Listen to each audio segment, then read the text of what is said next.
as a competitor, and he's trying to take what they got. So they either gonna fight or they're gonna give up the belt. Go ahead, Duck. No, I agree. And my whole thing, first thing, it's a good thing that we have the lightweight division so packed with young talent right now. That's a fantastic thing. You know what I'm saying? One of the greatest divisions in the history of boxing is still packed with great talent, even though we got top tier talent at the top right now. Hey, they're gonna get ready to move. Well, some of them will move up, whatever happens. But it's a beautiful thing to see. And I just be. This is what we need. We need a continual influx of young talent at every division. We need these things. So I think it's a beautiful thing to see. Yeah. Go ahead. Anybody can go hop in on that. What you guys got? Yeah, and real quick, and then somebody can say something. Going back to what you said, and it's like it's different from 147 because you see how 147 was, but it's not loaded. It's just a couple fighters down there. And you made it clear with 135, and like you said, it's packed from top to bottom. From even when the upper guys get out the way or go to another weight class or whatever, even if all those guys go, you got a whole another stable of fighters from 1 to 15, and we get to start this all over again. And that's when I love. Get it done and bring the next chapter on. Stop with all this nonsense and this person asking for this person asking for that. Just give me a James Brown made a song. I don't want nobody to give me nothing. Open up the door and I get it myself. So whatever you put on the table, I'm coming to get that. And after I get you out the way, I can get more.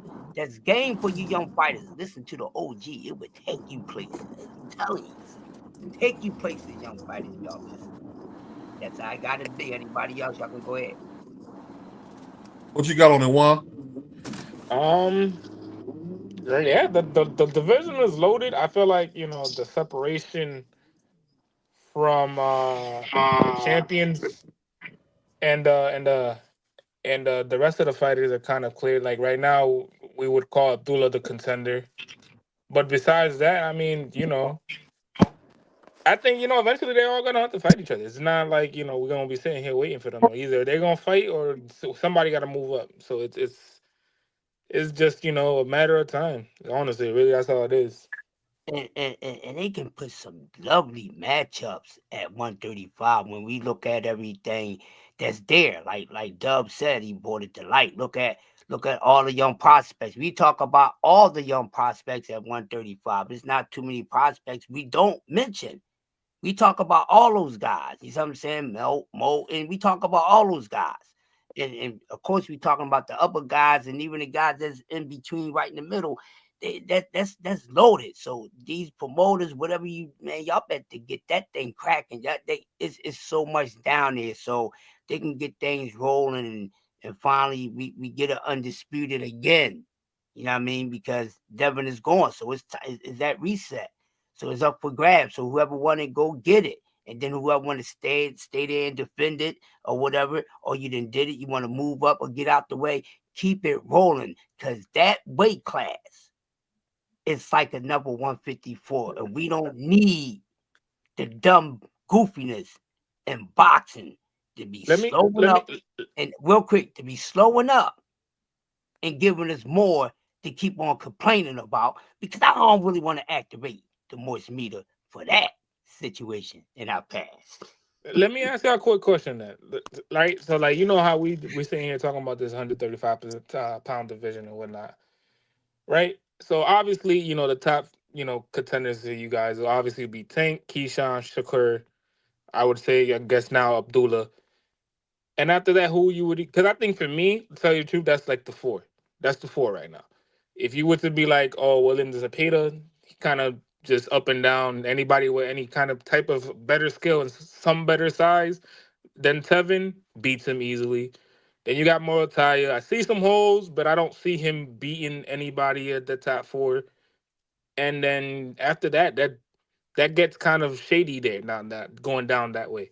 Because then you got Carmel coming up, but Carmel, by the time he gets up there, they're gonna be gone. So how do you guys know who are the contenders for the belts. Because I know obviously Abdullah is, but after that it gets real shady after that. Well, it really, we don't know. But what it come down to first, it come down to the ranking system, of course. But then the eye test. And I know my OG. Shout out to my OG, Crush the Legend in the building. He gonna tell me the eye test don't always mean everything. At the same time, the whole conversation as far as saying that the division is stacked, we're just going off of saying, hey man, these young guys coming up, they some dogs out here. You know what I'm saying? We seeing some dogs out here. So I don't know what we're gonna see from Carmel Moulton. I think he's fighting at what 126 right now. So Nah, he's 35. Yeah, 35, dog. is he fighting at 35? Yeah, he had 35. Okay. I don't know what we're gonna see from him, but at the end of the day, my whole thing is I'm just glad, man. I want to see him mix it up. Everybody need to be in there with each other. It shouldn't be no damn easy matches out here. Everybody should be mixing it up with each other. Hey, but Yeah, you're correct. I mean- you're correct. And what I'm asking is this, right? Besides those four, right? They still got You got Frank those Martin four- one. Yeah, And you but got, Frank technically is going up to 40. I'm pretty sure he said it. But I can't you got remember. Schofield. We gotta see what he gonna do. Yeah, but then Good, in reality, how many of you guys really have Schofield beating anybody up there? I like Kid I mean, Austin. I like Kid Austin. It all I depends understand. on what happened on any given night. I mean, because what we see from guys last night doesn't mean they're gonna do it next week. It all depends on what happened on any given night. Because I would say most of us had Tank Davis beating Lamont Roach. We didn't think Lamont Roach was going to have such success with Tank Davis in that fight when he got in the ring with Tank Davis. We thought it was going to be a good fight, but we thought Tank Davis was going to end up getting him out of there in the later rounds. So anything can happen on any given night. You got a lot of guys. We still got De Los Santos down there. You still got Floyd Schofield. You still got Abdullah Mason. Tevin Farmer's number 2. You got the Tevin WBC. Farmer in the WBC. You got Andy Cruz. You got Williams of Body. You still got a lot of guys that can still, when those top guys decide to move out of that division, you still got other guys that's going to be fighting. You got Raymond Muratalla. It's a lot of guys, and then there's a lot of guys that we don't know that will make some noise at some point because we're not seeing them, and we're not hearing about them. Doesn't mean that it ain't some other guy that's lurking in behind the scenes that's trying to wait for their opening to get in there and show what they got. So it's guys there.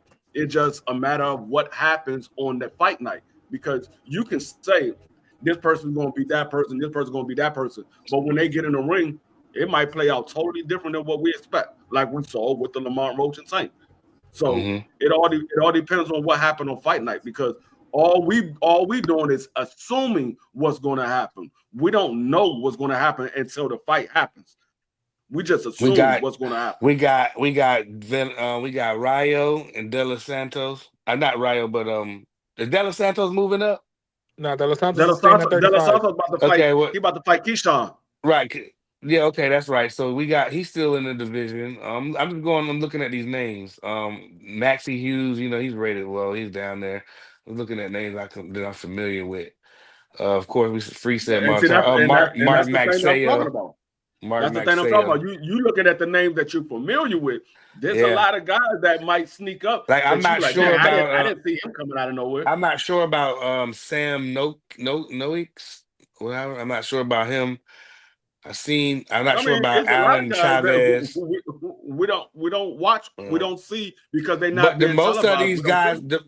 I know Free, but if you go look at the list, you'll know most of these guys. You might not know about 5 or 6 of them out of all these guys. I don't. But all right, so look, that was just the only question I always ask, because I was like, Nah, it's cool. because the Boxing talk. division, the division itself is healthy. I'm not saying the division is not healthy. I'm saying 10 years down the line, it's gonna be stacked. I'm saying it's still gonna be forever stacked. I'm just saying right now, as of right now, from what we've seen, from the belt holders, I'm gonna exclude Tank's performance from the last time. I'm gonna be like, it's probably just an off night, whatever the case may have been. But if we talk about right those 4 belt holders, I don't even know who's the 4th belt holder at this point. Lomachenko, Tank, There you go. Shakur, and Keyshawn. Right. So out of those 4 belt holders, who do you guys see are more willing to fight Abdullah? Because Abdullah's a real contender. The one that's more willing to fight Abdullah. Ain't none of them gonna want to fight Abdullah. None of them. No, you can't say that. You can't say I ain't gonna say. I'm gonna say. Yes, I can, because ain't nobody say I'll fight Abdullah. Keyshawn ain't gonna fight him. Shakur ain't gonna fight him. Tank ain't gonna fight him, and I can don't tell you think right now, Loma's gonna fight him either. Free. No, Tank ain't gonna fight him. But Tank gonna say, okay, what? Tank gonna look at him. He's gonna say, okay, he's a prospect. What is he gonna do? What is he gonna do for me? He ain't doing that. Like they all gonna say that. Exactly. Yeah, they all gonna say that.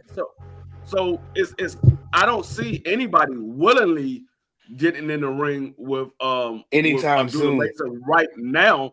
Abdullah Mason have to put himself in position for those guys to be able to fight him, because right now he's ranked number 7 and number 8 in the respectable sanctioning body. So he's not in position where these guys say, you know what, I'm gonna go fight this dude right here. No, he's making a name for himself, but right now he's still young. So they like, man, he doesn't do anything for me. They rather look at the guys like Edwin De Los Santos. They might look at Raymond Muratalo. They might look at Williams Zapata. They might even look at Andy Cruz before they look at Abdullah right now, because of Andy Cruz 2 gold medals and what he did to Keyshawn in the amateurs. They might look at him before they look at Abdullah Mason right now because of, like I said, his amateur background. So I'm not saying anybody is willing to get in the ring with Abdullah Mason right now. Wait, what's the name of the guy Abdullah's fighting tomorrow?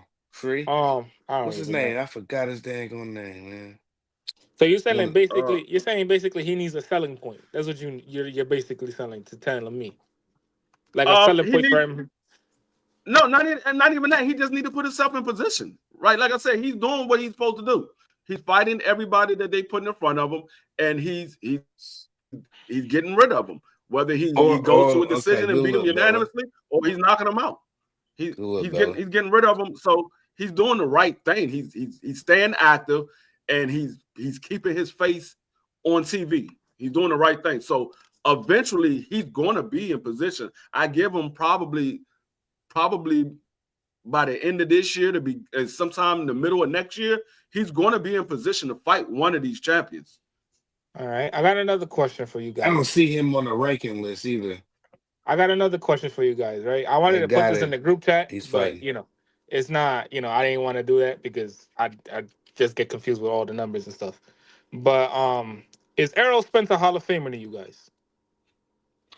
No, nobody's a Hall of Famer right now. You're not a Hall of Famer. No, if he was to retire today, is Errol Spence a Hall of Famer today? In my opinion, I would say yes. But like I said, I don't know what the criteria is for Hall of Fame. So there ain't one, D-Free. I can't say who is. That's what I'm saying. So we don't know what the criteria is because so we can't say who's a Hall of Famer, who's not. Because like I said, I keep telling y'all, everybody said, oh no, he's undisputed, he's a Hall of Famer. Well, they got Corey Spinks and they got Jermaine Taylor, who's undisputed champions, and they never made it to the Hall of Fame. They never made it to the Hall of Fame. So I don't know what their criteria is. Yeah. Because I don't think there is one. I mean, they have Costa Zoo in there, and Costa Zoo only fought in one weight class, so it's not. And my thing is, I would think that Jermaine Taylor would make it to the Hall of Fame, just literally off of who he beat and who he defended his undisputed title against. He beat Bernard Hopkins and then defended it against Bernard Hopkins. And don't forget, he won a belt at 68 at one point too. Let's not forget about that. Yeah, that's what I said. I don't see. It's no set criteria on Hall of Fame. It's basically it basically goes off of who the writing associations or whoever's doing the vote. I don't know exactly who does the vote. I heard bogus free. So from what I heard, is the criteria is, I guess, the number of belts he won, obviously. I guess a number of fights or whatever the case may have been. And then the names have you fought and an impact in the sport.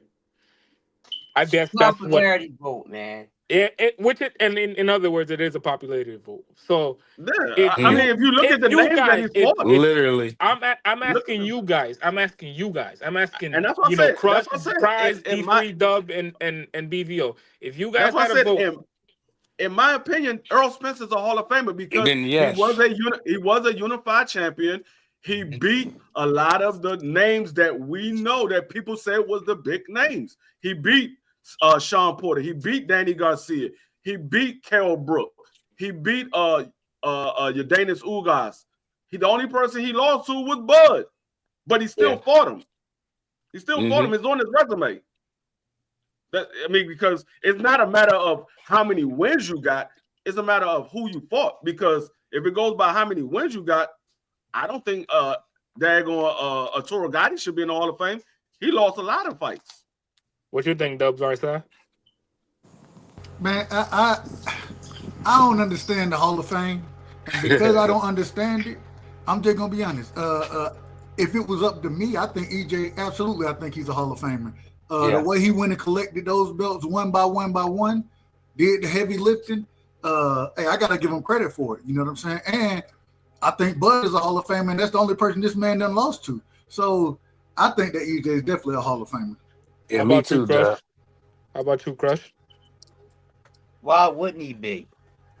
And besides his accolades, he performed every time he got in the ring.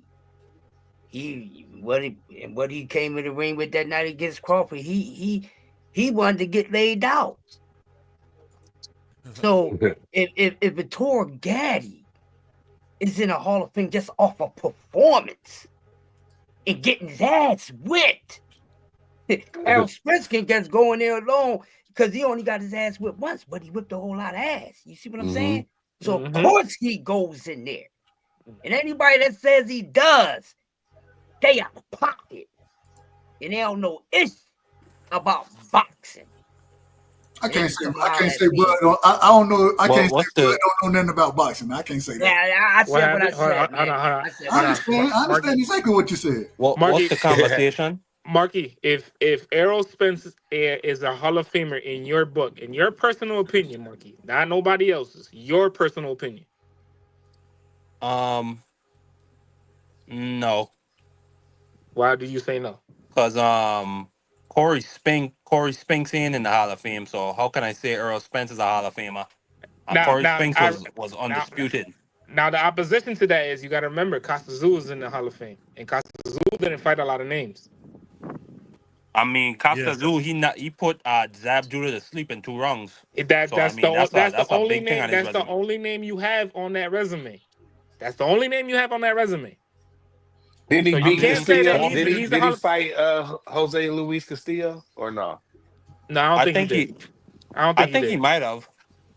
I'm gonna pull Costa Azul up real quick. He fought somebody else. He fought a 40-pounder that stopped him. But do you understand? Do you understand how hard you thinking to see who he fought? See what I'm saying? Yeah. And we just rattled off. How hard it is to see who he fought?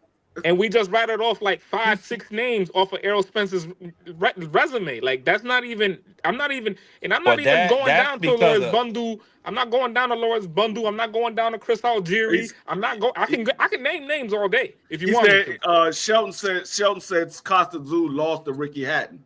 Yeah, he fought him. He lost. Yeah. But Earl Spence fought Bud Crawford. He lost. No, he didn't fight Castillo, did he?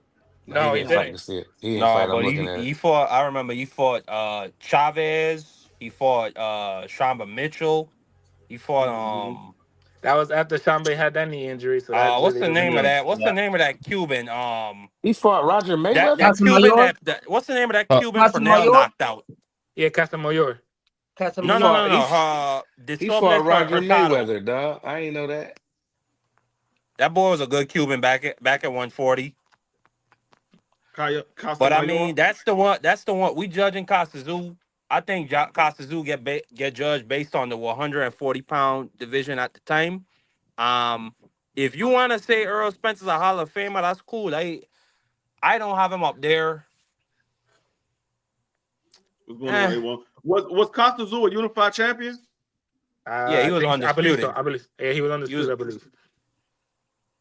I don't remember him being I undisputed. know. I know Yeah, I he won. think I know he That won. Zab don't think I Judah he know he fight won was was. at least. undisputed. That's why Zab Judah was losing his mind. I know he. He I got a know he couple. won. Dude got he got a few names on here. Like you said, Charmaine Mitchell. He got Jesse Jane Lehi, Zab. Yeah. He got surprisingly Roger Mayweather. See, what See, but I'm that's gonna tell you what's all. funny. I'm gonna tell you what's funny because when I say somebody fought Sean Bay Mitchell, somebody was like, "Man, who was Sean Bay Mitchell? Who was Sean Bay Yeah, Mitchell?" yeah, they Shambe bugging was out. They nice, bugging out. When man. I mention Sean Bay Mitchell, people say, "Who's Sean Bay Mitchell?" They Yeah, But I then get bugging I out. grind oh up for my that God, too. All I See, know Shamba Mitchell for Shambe is was that being nice, man. that's Mayweather's first fight at I know he 147. That's was. all I know I know he Shamba was. But for. people and look they at me was like and I'm Marky and crazy. they was screaming, "Whoop that trick!" Nah, when they fought. listen, Shambe That before the was a knee good. injury, before the knee Shambe injury, was nice. Shambe was Yeah, he was disgusting. all right, Shambe was nice. Shambe had and he them fought hands. Nice. everybody, bro. He fought literally everybody. He was nice, man. He was nice. Shambe was nice. Yeah, I remember Shambe going up. That man was He nice. was nice. Yeah, I used to like Charmaine Mitchell back in the day. But He nah, fought like I said, Lavander Johnson. I mean, he got a it's nice kind of resume, bro. like I said, for me, it's kind of hard to say he's not a Hall of Famer because if you say he's not a Hall of Famer because you felt he didn't fight enough people, I mean, so you only giving Bud a Hall of Fame based off of his accolades? Say that again. What? So if you said Iron Earl Man, take it Spence, easy, okay? if you saying Oh, Earl Lord. Spence is not a Hall of Famer because he hasn't fought enough names. He hasn't fought enough names. He was a unified champion, but he hasn't fought enough names. Are you saying Bud Crawford is a Hall of Famer solely off of his accolades? Facts. He was his Well, dude before that injury. I say it's the accolades on top of the performance in the ring. Mm. I mean, only one fighter in the only 3 fighters in the 4-belt era could say that he's been undisputed at 2 weight classes. So that's a huge thing in his record. I mean, 11 straight knockouts at welterweight. Yeah. And then we got to see what he's going to do in this Canelo fight. So, I mean, Bud, he got a lot of Hall of Fame worthy accomplishments. Earl, I don't know. It's tough. I do got to give Earl credit because he did, outside of Bud Crawford, he did clean out that era of 147 pounds. He did beat all those guys. So I do have to give him that credit. I mean, he might be a Hall of Fame. In my book, he's borderline. He's borderline. I give him that. Mm-hmm. Listen, I'm not The saying. Lioness Bella said he is not a Hall of Fame. I'm not. She didn't say. I don't think she said that. I don't see Man, that. I'm reading the chat. Hey, hold on. What I will say, you do realize. No, I retract that. She said Bud believes EJ. There we go. I was just gonna say. I think you out of order. I wouldn't have to say it. I'm out of order. Time out. No, you do realize. Earl Spence had 11 straight knockouts too at welterweight. Mm-hmm. At the championship level. Mm-hmm. He had 11 straight knockouts. I think did it stop after the Kell Brook fight, didn't it? Yeah, it stopped right after the Kell Brook fight.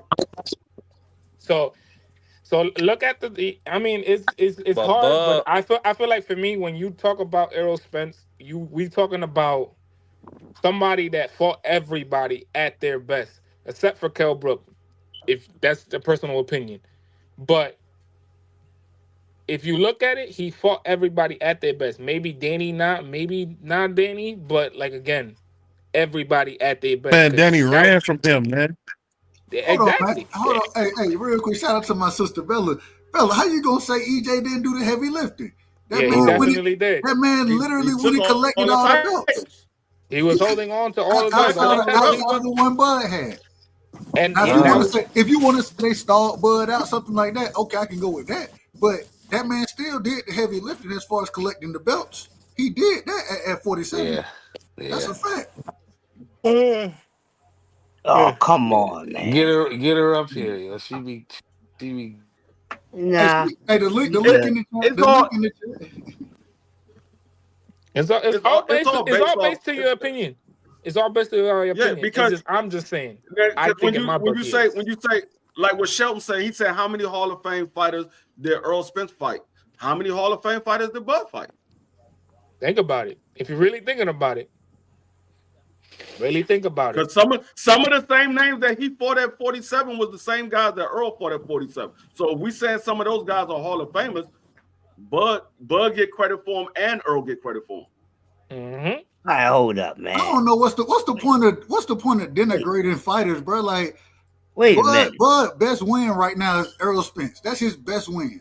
What's the point of I would want denigrating him Earl to be a Spence? Hall of Famer if I was Bud. But I we would want but we him to be a not Hall of Famer. denigrating nobody. We talking about Hall of Fame, the right side. So we No, we what we piling up saying is accomplishments, what they done, what and we we having saying a is, conversation. Marky. Well, I'll Marky, say, what let we me saying say is, this real quick. Let me say this real quick. I think what Terrence Crawford is doing is disingenuous. I think it's sad that for the guy who did everything he could to make the fight, I just I never thought I would see this. Like Bud is really just pooping on Errol Spence, and it's like, what has Errol done, man? Did he say something to you? I mean, what are these guys doing? They going on He tours. stole his grandma Oh, towels. let me finish real quick. They He going on stole his these grandma towels. tours. Hold on, let me finish. They going on these tours, doing nothing but like just pooping on Errol. And then you got Bud's silly little fans, as my man, Bernie told CDK, silly mofos on here talking about, Bud is this man. He beat Victor Postile to become undisputed at 140. No, he Can we didn't. stop the games? No, he no, beat Indongo. Oh, sorry, He beat sorry, Indongo. Julius Ndongo to be the You couldn't 140 even pound remember the undisputed dude's champion. name. Say it again. No, I said you couldn't even remember the dude's name. That's how bad it is. Yeah. And it's just, I guess for me, it's just sickening to see how he goes out of his way to dog Errol. And it's like, what has Errol done, man? What has Errol done to you that you keep talking about this man like a dog? It just shows you how insecure Bud is. And What did Bud say?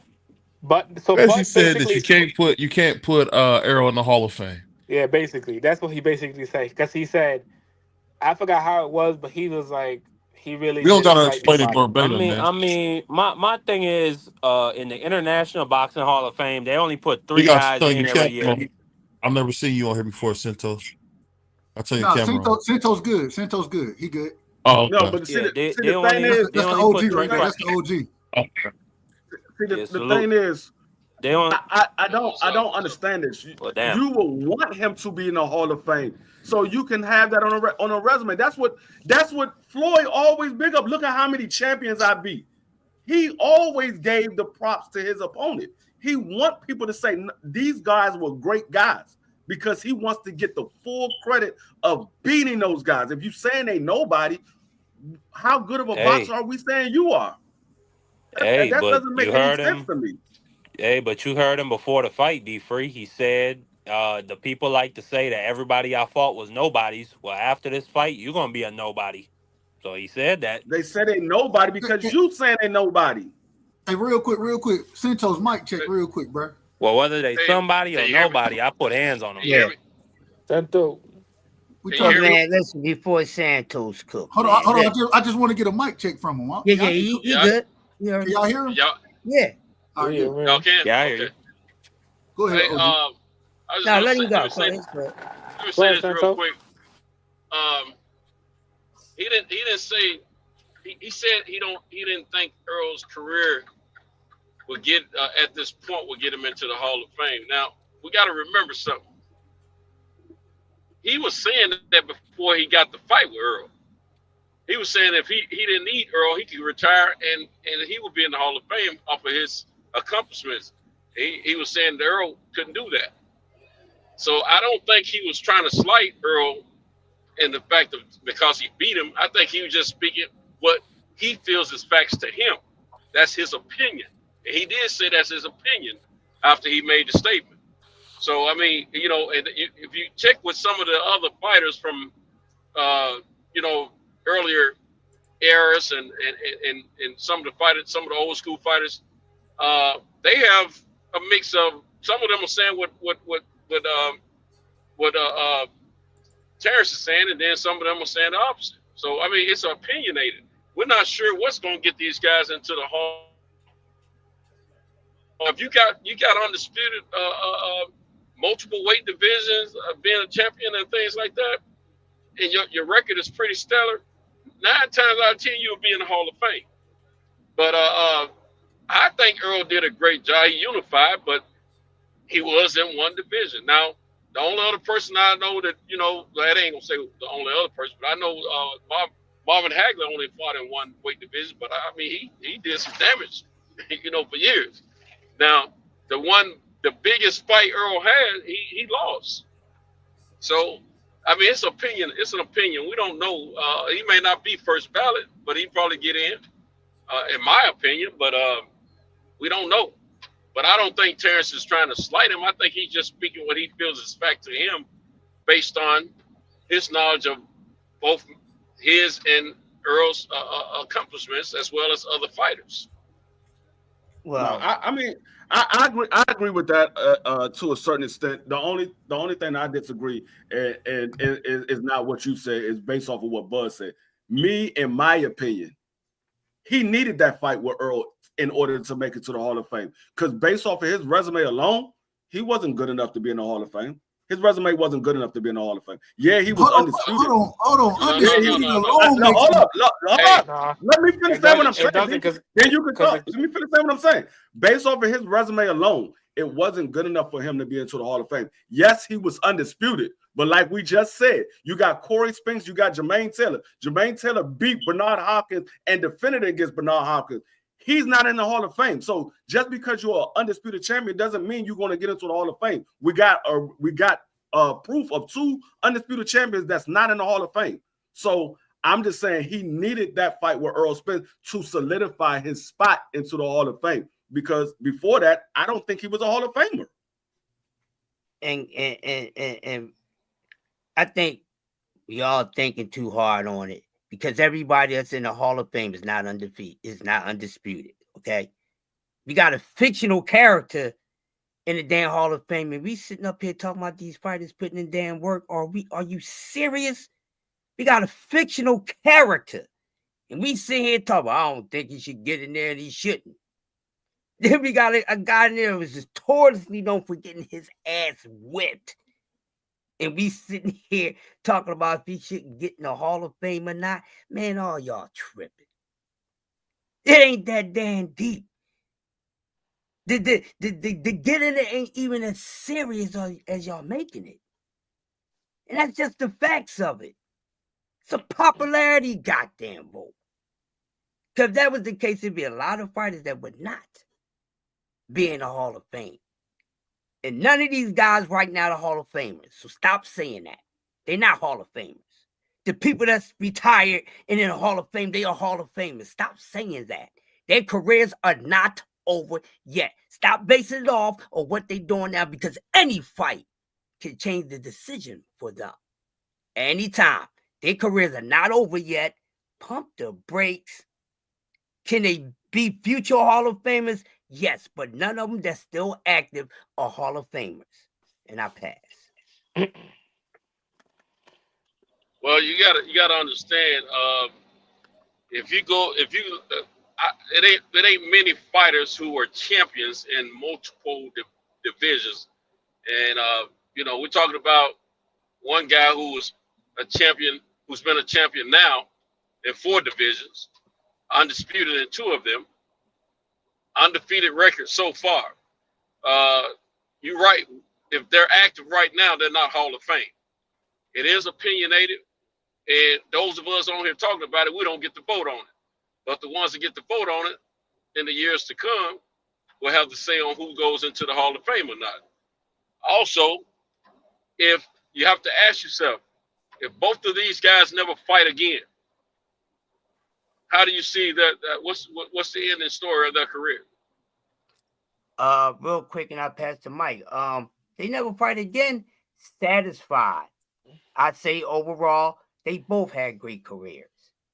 They made accomplishments. They performed very well. Because that's one thing we got to add on to it. Their performance too.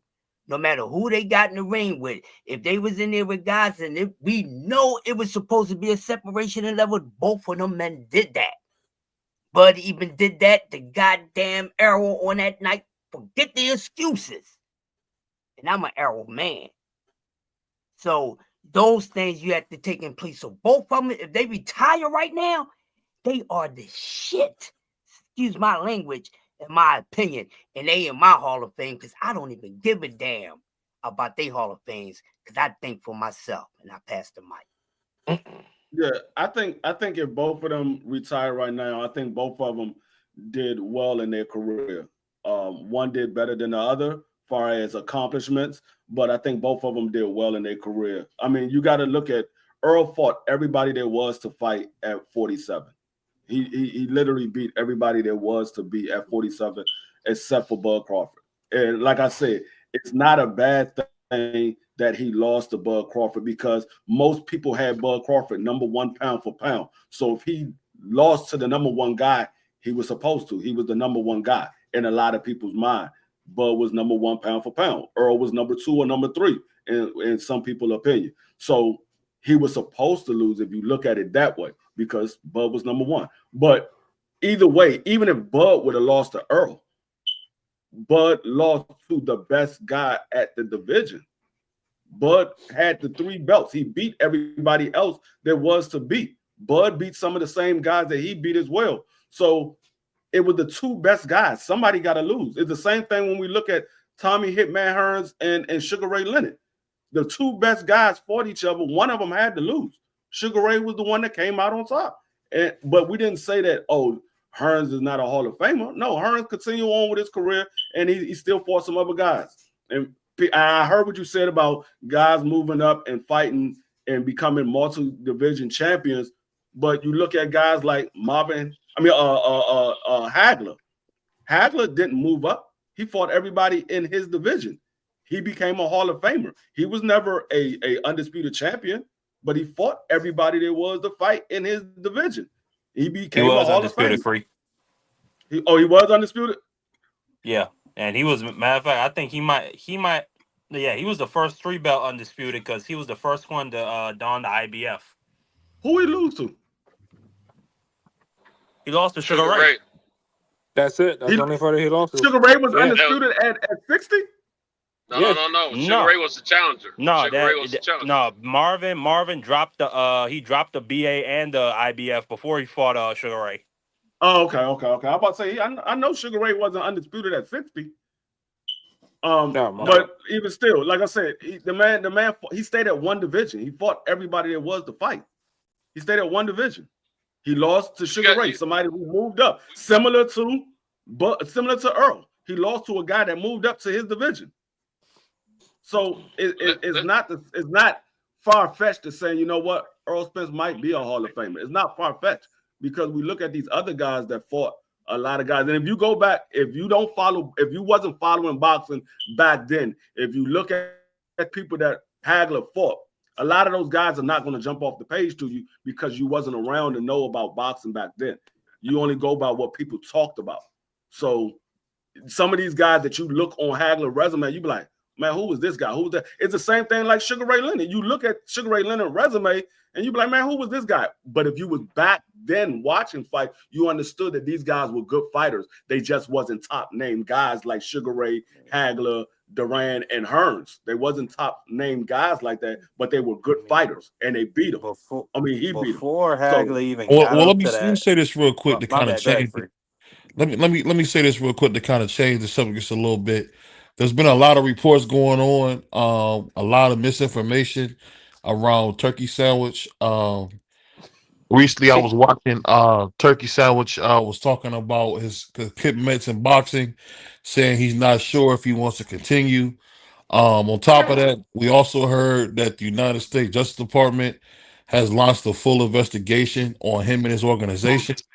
What do you guys think about a guy like Turkey possibly being investigated by the U.S. government? What do you guys think? Before we go forward with that, BBO, you gotta put some paperwork on that when you come out with that. So is there actually an article on that?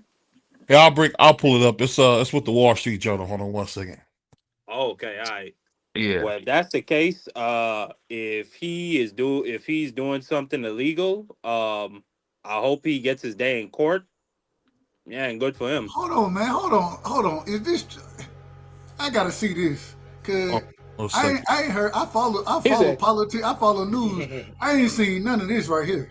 Hold on I one don't know second. what's going he said, on. hold on, I don't think that holds a lot of weight because you don't get a person of the caliber of Dana White who's running a $1 billion business in combat fighting to partner up with. I mean, the people that he's partnering with, he's partnering with all the promoters in boxing. He's partnering with Dana White, and they're putting something together for boxing. I don't think any of that stuff I've been here. I don't think it holds any weight, man. Until I see some documentation saying the United States against this guy, I ain't, man. I wouldn't even feed in it. I'm gonna tell you, I'm not gonna call in names, and I've had a lot of respect for this person. But when they be talking about that stuff, I Uh click right off. I click right off, man, because huh. it ain't holding no weight to me until I see the United States versus this man who doesn't have to face the courts. He's got a whole country that he can live in. Got plenty of money. He don't have to face. He don't even have to come to these courts and worry about it. He don't have to worry about boxing. So I ain't. To me, it don't hold any weight, man. I mean, shoot. I think all that stuff bogus, man. With that being said, I think, like I said, we're here on the show to kind of talk about it. I'm not saying these are just allegedly, and these are, I guess you could call them rumors or whatever they want to do, because they report stuff all the time in the Wall Street Journal, and it's not always a direct quote, or I don't know. All I'm saying is something that's worth talking about when we're talking about a man bringing this kind of money to boxing. And one thing that was, and I know what you're speaking of, there was a show where he brought up about the hedge funds, and you got people using hedge fund managers supposedly using the people's money to do these fights, which is very plausible, because one thing I will say, we heard the Crown Prince say, "Hey, I'm not spending no money if it's not in the country." So I don't know what it is, but there's usually no way where you can see someone lose tens of millions of dollars and there be no repercussions for it, because you got people still saying Al Heyman is $900 million in debt, and it's already been documented. Those people forgave that debt. So I don't know. The way the zoners losing money, we've never seen nothing like it ever. We've never seen nothing like where they lose money year over year. I mean, at some point, we at least ask. It wouldn't be fair of us not to bring up what may be going on. But I'll pass the mic. Go ahead. No, I I'm not mean, they saying got I'm not saying that you don't have to talk about it. I'm just saying that the Go ahead, person Mark.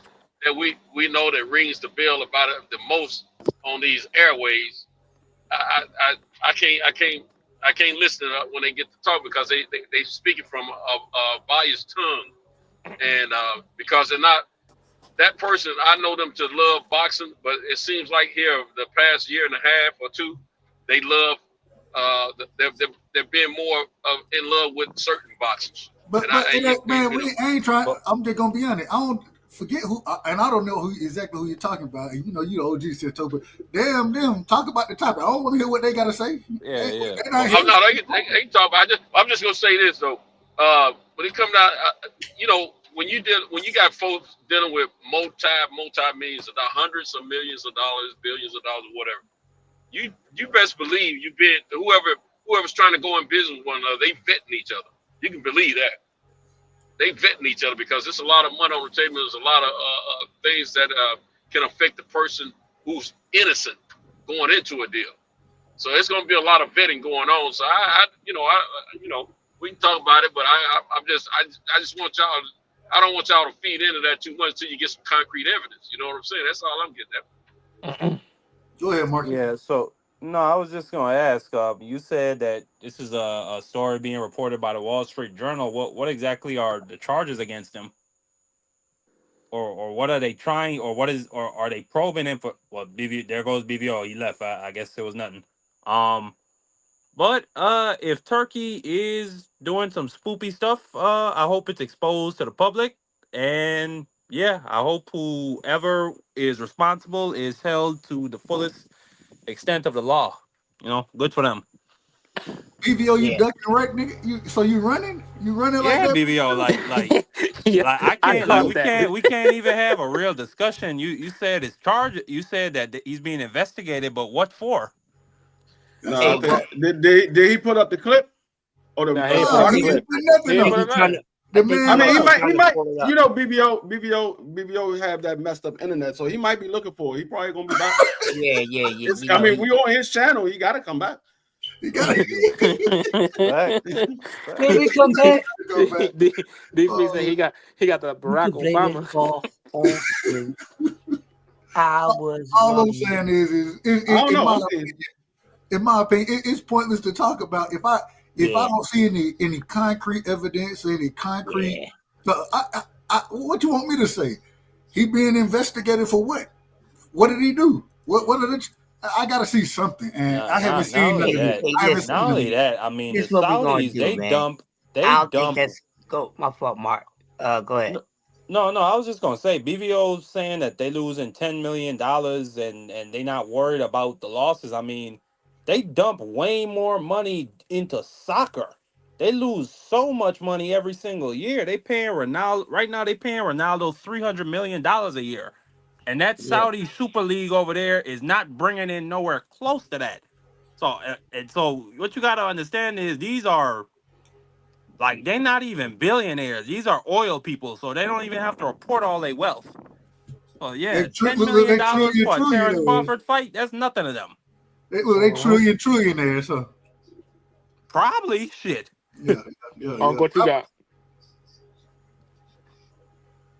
Say it again. I Go said, ahead, Uncle, Chris. what you got? Yeah, I'm saying, Uncle, what you got? Top the money they pouring into golf. Yeah, go ahead. Hey, BVO, Texas G backstage, BVO. yeah, man. Well, man, listen, we ain't gonna cook on that because we all know what's going on. We don't know if it's true or not. So we ain't doing none of that stuff over here. We don't do that over here or anywhere on STN. We don't do that. So we ain't gonna do that. If he don't come back with new proof, we ain't bringing it back up. We gonna continue to talk about boxing among these great minds that's up on this panel, and also the great minds in the chat. Salute to everyone. Well, we was talking about 135, and pretty much we understand what's going on there. But the thing that we talk about, but we don't talk about, and I think we should talk about it more. We gonna watch this fight when it comes up. We gonna watch Ryan Garcia and Rolly. I'm anticipating to see the return of Devin Haney. I honestly am. Hopefully he got his mind right. So we need to talk about Hey, it. Chris, I want to ask this question. I'm glad you brought that topic up. I believe Oscar De La Hoya came out and said that Devin is a shot fighter now. What's y'all thoughts on Devin being a shot fighter? Well, go ahead, D3. We don't know if he's a shot fighter. He hasn't fought. Yeah, Can you say a guy shot and he hasn't got back in the ring? I mean, he didn't get knocked out. He got dropped a few times, but he didn't get knocked out. He fought all the way to the last bell, and I don't know if he's shot. We will have to see him in the ring. Now, if he gets in the ring and he looks like he's shot, then we got something to talk about. But right now, there's no evidence of him being shot. So you agree with me that Oscar De La Hoya, this man is out of order? Oscar's always out of order. Most definitely. That's what Oscar like to do. He like to throw shots at Bill. Oscar, Bill and Bernard have that kind of relationship. Oscar shots at a lot of cats.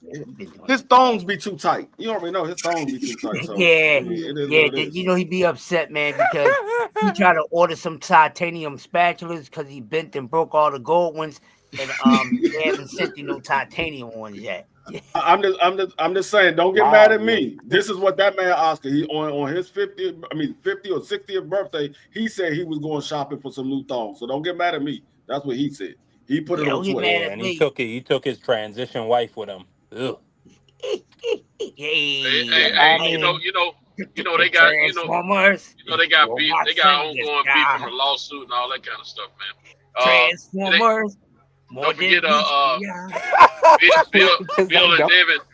Bill and Devin was saying that Oscar owed him some money from that fight. I think The Ron Garcia fight. I think it was either that fight or another fight. I think it had to be that fight. I'm sure they didn't get paid completely or something. So it's been going on. They've been beefing ever since then. Yeah, that's true. That's a separate beef from the lawsuit of the performance enhancement thing. I think if anything, we have any questions, it gets answered May 4th. That's all. I mean, if he's shot, then whatever. But I think personally he's mentally strong, and he's gonna show out. I mean, again, it's not an easy opposition against Jose Ramirez. So I'm just excited to see the card, to see what he's gonna be bringing out. I want to see what Rolly and Ryan gonna do to each other. That's gonna be entertaining. Yeah, it's just interesting, and like I said, we can't say what he is because we haven't seen it yet. It's what 2 weeks, a couple weeks away. Again, we gotta wait and see it. So we're not too far away from it. What I'm waiting to see, I'm waiting to see where they putting the venue at, because now they're having problems putting it in Times Square. They said they might have to go to an actual stadium. So I'm waiting to see where they putting the venue at. Madison I Square Garden. hope they make it for Times Square. I hope they keep the venue. That would be just so dope for boxing to have it in such an iconic place. Like They I was can't talking put it to in Dub Times about Square. it. Can't Like I was talking to Dub about it the other day. Like people are gonna be walking around. You're gonna be walking around with your kids. You're gonna be looking up at the big board. It might have anywhere from 2 million, or a couple 100,000 people walking through Times Square. Like it's just gonna be a big event, especially if one of them boys get put to sleep.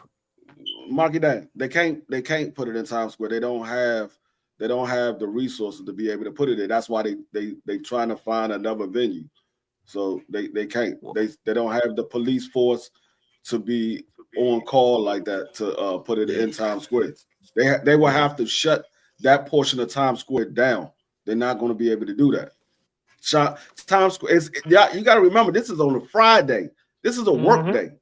And it's like 3 o'clock in the afternoon, middle of rush hour. They're not going to be able to do that.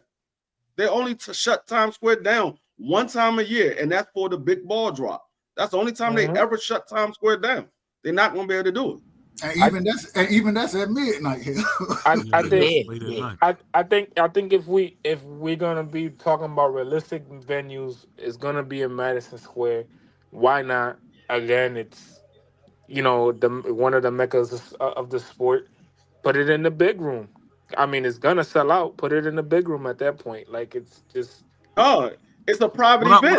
What I would say though about this whole event, and I know a lot of people are supporting Turkey Sandwich. I think this event really should be split up into 3 weeks worth of cards. I think you should put Rolly versus Ryan on a card. You should put the American Dream versus former unified champion Jose Ramirez on a card. And I think you should put Scumbag Tio versus Barbosa on a card, because what's going on with boxing is boxing has a problem of not having a schedule. So many times in boxing, you hear people who don't watch the sport say, I like boxing. I liked it back in Muhammad Ali's days or Mike Tyson's days. The problem that boxing is suffering from. So Turkey puts on this huge card that everybody loves to watch, everybody enjoys, 15 hours of boxing, but then next week we don't get nothing. Or we don't hear nothing for weeks. I think we need to cut these bigger cards up and make them kind of more palatable to the as they call them, casual fan, which I hate that word because we need all fans to make our sport big. And I just think if you had more of those smaller good cards, it makes boxing better. PBC has made a killing of giving you nice cards. Every card you get with PBC, it's usually going to be overmatched sometimes if it's title shots, but what you usually get is a well-balanced card with guys you want to see and some recognizable faces. And I think boxing is going wrong with thinking we can go all or go home. It don't work that way. You have to have a schedule. And I think what Turkey's doing with Dana White is even worse because you're not gonna get no top tier fighters to fight for no $200,000. That's not gonna happen. It's not gonna happen. You can't. They've been boxing like this for 200 years since John L. Sullivan. Man, you're not going to change the way boxing has been working. It never's going to change. It don't matter how much money you got. We seen the Zone said, "Hey, we got $1 trillion, we got $1 billion war chest." What happened? Nothing. We heard Jay-Z say, "I'm coming to boxing." He's gone. We heard Triller say, "We got Terrence Crawford. We're gonna put a big show on them." They're halfway. They half dead. They putting on Instagram fighters and trainers now. So the thing we got to do in boxing is we got to be more realistic. I know people don't like the Al Heyman way, the slow but steady, but I think that and the way that Uncle Bob does it is perfect. Slow and steady, build these guys up, make them household names. I think we got to, I'm so excited to see what happens when PBC and Top Rank start working together more. It's going to change the whole sport because we need a schedule, man. All these stupid cards, it's making no sense. What you guys think about these big stupid cards that's really not making no sense for growing the sport? Anybody can answer. Go ahead. I mean, Uh, I don't have a problem with big cards because that means we get to see big fights. So I don't have a problem with it. I mean, if you're saying that the problem is Turkey Al-Sheikh is putting on a big card and then he's not prioritizing a long-term schedule, I mean, you can say that about anybody in boxing. So I don't think that's just a Turkey problem. Like you said though, now that Al and Bob are combining to try and combat the growth of TKO, who knows? Maybe this next what we got 8 months left in the year. Maybe it might be 9 to 8 months of nothing but cards back to back. Hopefully, that's the best case scenario. Yeah, go ahead. Go ahead. I Anybody think got some more? I Go ahead. think Well, I think the cards not being big, like you say, like being big cards is fine. Again, I think that weekend is gonna be big. You got that card, then you have the Canelo card, then you right after the day after it's the Inoue card. So it's a big weekend of fights. I think when But in the perspective of where you putting it at, like you being like, well, it's not good to have all these big cards. Again, before this guy came in, we weren't getting all these fights like this. We wasn't getting all these fights. Remember, we were the fans that were asking, "Yo, get in this ring with these dudes." This just started happening 4 or 5 years ago, where these guys are all stepping and getting in the ring with each other. This is not. It's not gonna happen all the time, but it's happening now. So we should be appreciative of what we're getting. You know what I'm saying? but this is where I would disagree, and I do agree with the part as far as getting the fights. I ain't got no problem with that. But like BVO said, if you break this thing up, think about the opportunities you give other young fighters to be on the undercards of these fights. You know what I'm saying? Then we're also having it Friday, Saturday, and Sunday, and we have three of the top fighters at the 140, 147 division. Then you got Canelo fighting. Then you got Inoue fighting all in 1 week. Imagine if you spread that out weekly, and you end up with a month and a half worth of fights. But you gotta kind of look at it as in, right? Obviously, Ryan and Devin are signed to fight again in September. They're fighting again in September, right? So whoever's on the undercard is getting paid because that rematch alone is a big thing. But they Then could be you have getting paid on the hold on, other. They could be hold, getting paid on the other undercards as well. hold on. Let me cook. Listen, let me cook. So you have that card already set in stone already as it goes. Then you have Tio fighting Arnold Barboza. I think it's for one of their belts, right? You have that card. Now that Top Rank and PBC are gonna start working together. Who just won a belt at 140? Somebody please answer this to me real quick. Who just won the belt at 140? Gary Gary Antoine Russell. Russell. Gary yeah. Russell. Now let's say if Tio would be like, all right, well, I'm gonna take this route. He takes that route. That's another big fight where other young fighters can get this opportunity. That's the only thing that you gotta think how they're gonna plan ahead of it. They're planning ahead of a lot of things. But It's not like this is just one big fight card. You gotta remember, May 5th is the biggest fight card of the year, half the time. Well, That's let the me say biggest this real weekend. quick, Dub, before you go out, because I think I know where you're going on this. I think what you're saying is laughable, Juan, and you my brother. But what you're saying is absolutely crap, and that's the problem with hardcore fans, because all me and you gonna do is probably get a beer and watch the fight. People who really follow, who are what they call casual, they're gonna throw a fight party. They're gonna spend some money on some drinks. They're gonna spend some money on some you know what, and they're gonna have a good time. They're gonna make it an event. And I'm telling you, boxing not being a big event is hurting the whole sport. You can say what you want. People say what they want about Tank, but guess what? No matter what you say, Tank is bringing them out. Canelo is bringing them out. So cutting up these cards is what we got to do, because we don't want to see T.O., Devin Haney, Ryan all on the card. We want to see them fight each other. This is stupid. This is just like that whole, we're going to have Deontay Wilder and Anthony Joshua come on the card, and then they're going to say, I love you and I hope we get the fight. And then they still don't get the fight. So this is just teasing us for no reason. But I want to give Bella a chance to come in here, and then we're going to go back to my man Rice. So what's going on, Bella? We heard you capping about EJ. What's going on? Oh, How what's you up, doing, King? UBO? No cap, no cap. Just opinions, just opinions. But what we were talking about? Here's my thing, right? Because you just talked about like Devin Haney, Ryan. All of them are on the same card, right? But they're not fighting each other. Well, isn't PBC doing the same thing? Charlo, Caleb Plant, they're about to be on the same card. Big fighters. They're not fighting each other. So this is things that it's not just going on, I believe, with Turkey, but I think this is happening with different promotional companies. They want to have these guys on the card, but maybe build up fights for the future. So yeah, I'm not, because we already know Devin Haney and Ryan, they are going to rematch at some point. But yeah, I guess that's kind of maybe the formula now. And then I'm not really understanding the argument of big cards being stupid.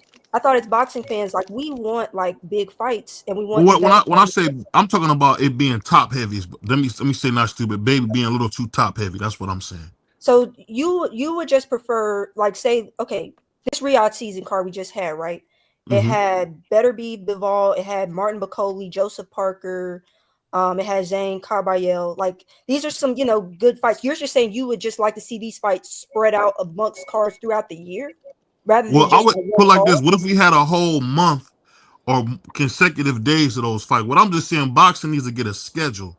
The reason the NFL is so exciting is because you got a schedule. You know who's going to play who, and you can kind of prepare for it. I feel like with boxing, they just, like you said, they just throwing guys together, and we seeing what sticks. And that whole card he did, which was I thought was one of the best cards. Just imagine that same card going through the whole month. I'm just saying, not just for us, but for the other fans trying to get into boxing, having a schedule saying, oh, I can watch boxing on this day, oh, I can watch boxing on this weekend, and kind of give us something to look forward to, because now we going back to what we was. Well, now we ain't got a big fight for a while. You gotta understand Well, too. Fighters you get gotta hurt. you gotta you gotta learn. You can Google boxing schedule, no matter what promoter it is, and it'll give you a whole rundown for several months, weekend after weekend, of the bigger fights. Now, a lot of fights that we don't know about on these small promotions in local towns and cities are going on every week. Now, me personally, I feel like since Turkey's been in the process, we've been getting the fights we want to see. We've been getting more fights more consistently. He's put together more cards consistently than any individual promoter I know of. But then when Turkey's not promoting his fights, the individual promoters have their fights. So there's a lot of boxing out there. Then some people are not following pro boxing. Then we got OTX. There's a lot of boxing been going on weekend after weekend. It's just because it's not a big name doesn't mean that it isn't boxing. And it'd be some good upcoming fighters on those cards. And I'm gonna tell you something. With Turkey, I think the only reason why Turkey. Oh, let him finish, Free. Let him finish, Free. He just talking slow. He got it. Let him get it out. I'm gonna get this out. I'm gonna let y'all have it. I think Turkey has been very beneficial to boxing. I've been watching boxing for a long time, 57 going on 58 years old. And back in the day, fighters used to fight each other. And then it got to a point where they wasn't fighting each other. Now they're fighting each other again, and they're gonna be pressed to fight each other even more because the excuse for money is not going to be there right now. With everybody coming together, a lot of people are afraid that with Dana White being involved, won't be any money in there. But Turkey is a fight fan.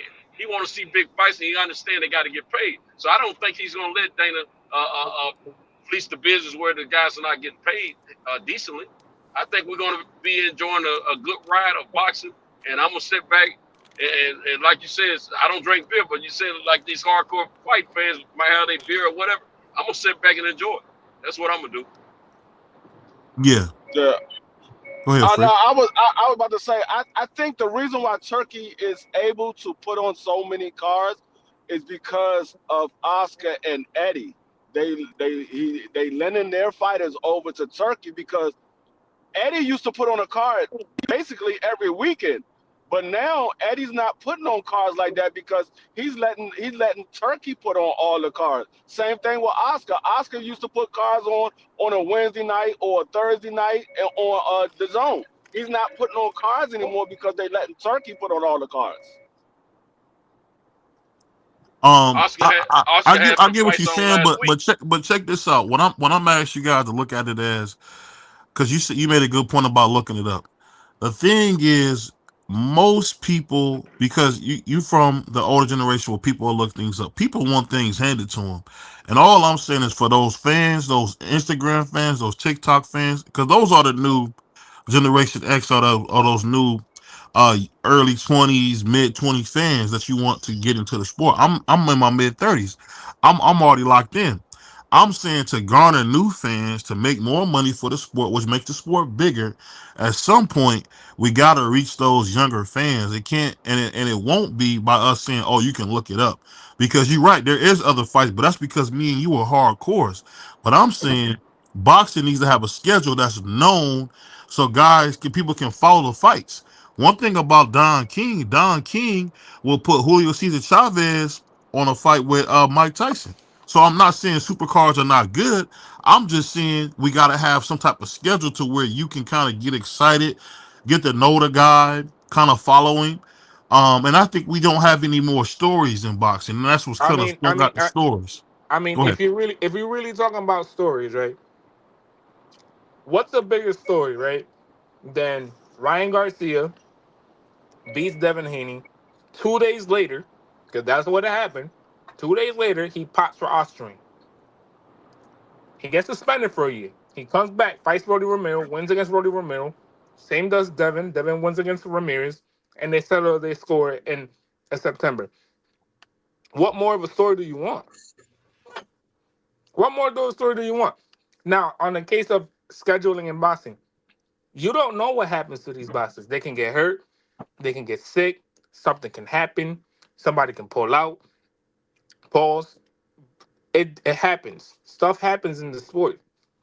So for you to be like, oh well, we need a set schedule. Yeah, you can have a set schedule of fight cards. We always have those. Pro Box has one at least every month, almost every 2 weeks. OTX, he just said it. They have one at least every week. There's plenty of fight cards where you can look at this guy. There's plenty of fight cards where you can find some. So I don't understand what's how hard is it to really find fight cards. What you guys got on this? Go ahead. Also, your like you said, your casual. You talking about the casual fans? The casual fans are only going to be paying attention to what's highly promoted, nothing else. So they don't need a fight schedule because what's highly promoted is what they're going to hear and see. And that's what they're going to follow. They can care less about the smaller promotional fights and the guys with lesser names. That's for guys and women like us who want to keep up with boxing. But I'm telling you, it's always been a schedule out there. I mean, it's always once these promoters have designated a date and a time and place for the fights, you can always Google it. It's always been that Yeah, way. we no. I do think a schedule would be nice. I mean, at the end of the day, if you want more casual fans, the big names have to fight each other, plain and simple. Like that's what it comes down to. That's the thing that we're always bitching and crying about. That's the thing that is always gonna bring more fans. The big names fighting each other. So I don't think Yeah, like And while I hear BVO, because that's something I've also said in the past, like the NBA knows when they get the Eastern Conference and the Western Conference Finals. The NFL, we know when the Super Bowl's coming around. The problem is we don't know when our Super Bowl is. We don't know when our mega fights are supposed to happen, because they just out in the wind and we just up here talking. We just conjecturing. Yeah, but you know I what? mean, The UFC I has understand. the UFC has I understand all that. Go ahead. Go ahead. Go ahead. Go ahead, No, old but I'm school. gonna say I understand all that. But see, the thing is, what like he said, people get hurt. People pull out of fights, and things happen. But that's what YouTube is for. YouTube is to keep the casuals upbeat with what's going on. YouTube, they go to YouTube to find out what fights is coming up. A casual only follows the name fighters that they know. They don't care who they fighting. They just want to see them fight. That's why they are called casuals. They don't care. They just want to see them fight. They're not following the sport of boxing on a regular basis. Once they see somebody that they know is fighting, they be like, okay, I'm gonna go watch him fight this weekend. If they see Tank Davis fighting, I'm gonna watch. They don't care who the opponent is. They just want to see Tank Davis fight. If Devin Haney fight, they don't care who the opponent is. They want to see Devin Haney fight. So it doesn't really matter to the casuals. We are the ones that looking for these big fights. The casuals don't care about these mega fights and none of that. As long as the fighter that they like is fighting, they're gonna watch it. Now, yeah, it makes for a higher view when it's two big names fighting, but the casuals still gonna watch if they want to watch it. They're not gonna watch if they don't want to watch. I don't care if it's Tank Davis and Floyd Mayweather fighting. If they don't want to watch it, they're not gonna watch it.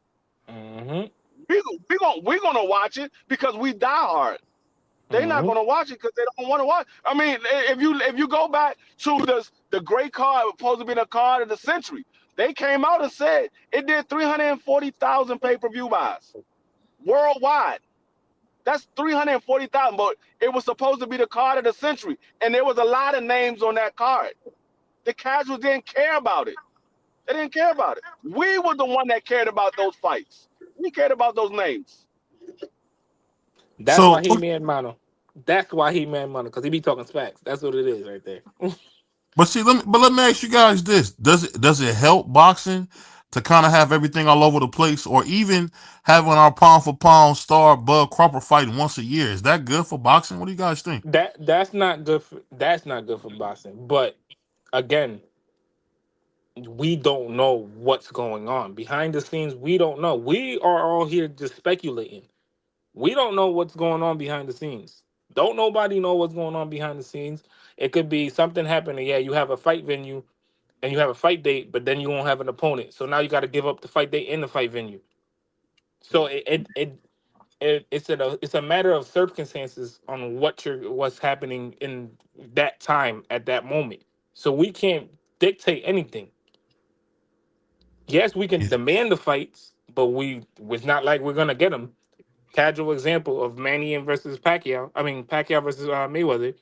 Casual examples. Like we've had so many examples of that for so many years now. It's we might as well have just gotten used to it now. So at this point, I don't know what else we could do, but just wait for fights. I mean, even when we talk about fights, one thing that gets me, everybody's talking about this Bud Crawford versus Canelo fight, and I'm a Canelo fan. It's a cherry pick. What do you guys think about Canelo picking a cherry pick when he fights Terrence Crawford? What you guys think? Canelo didn't It pick ain't it. nothing different. He's done it before. Canelo never called Terrence Crawford out. No, I'm not That could saying have it. been a I'm just cherry saying, pick. but if he fights him, is what I'm saying. No, it's not a cherry pick.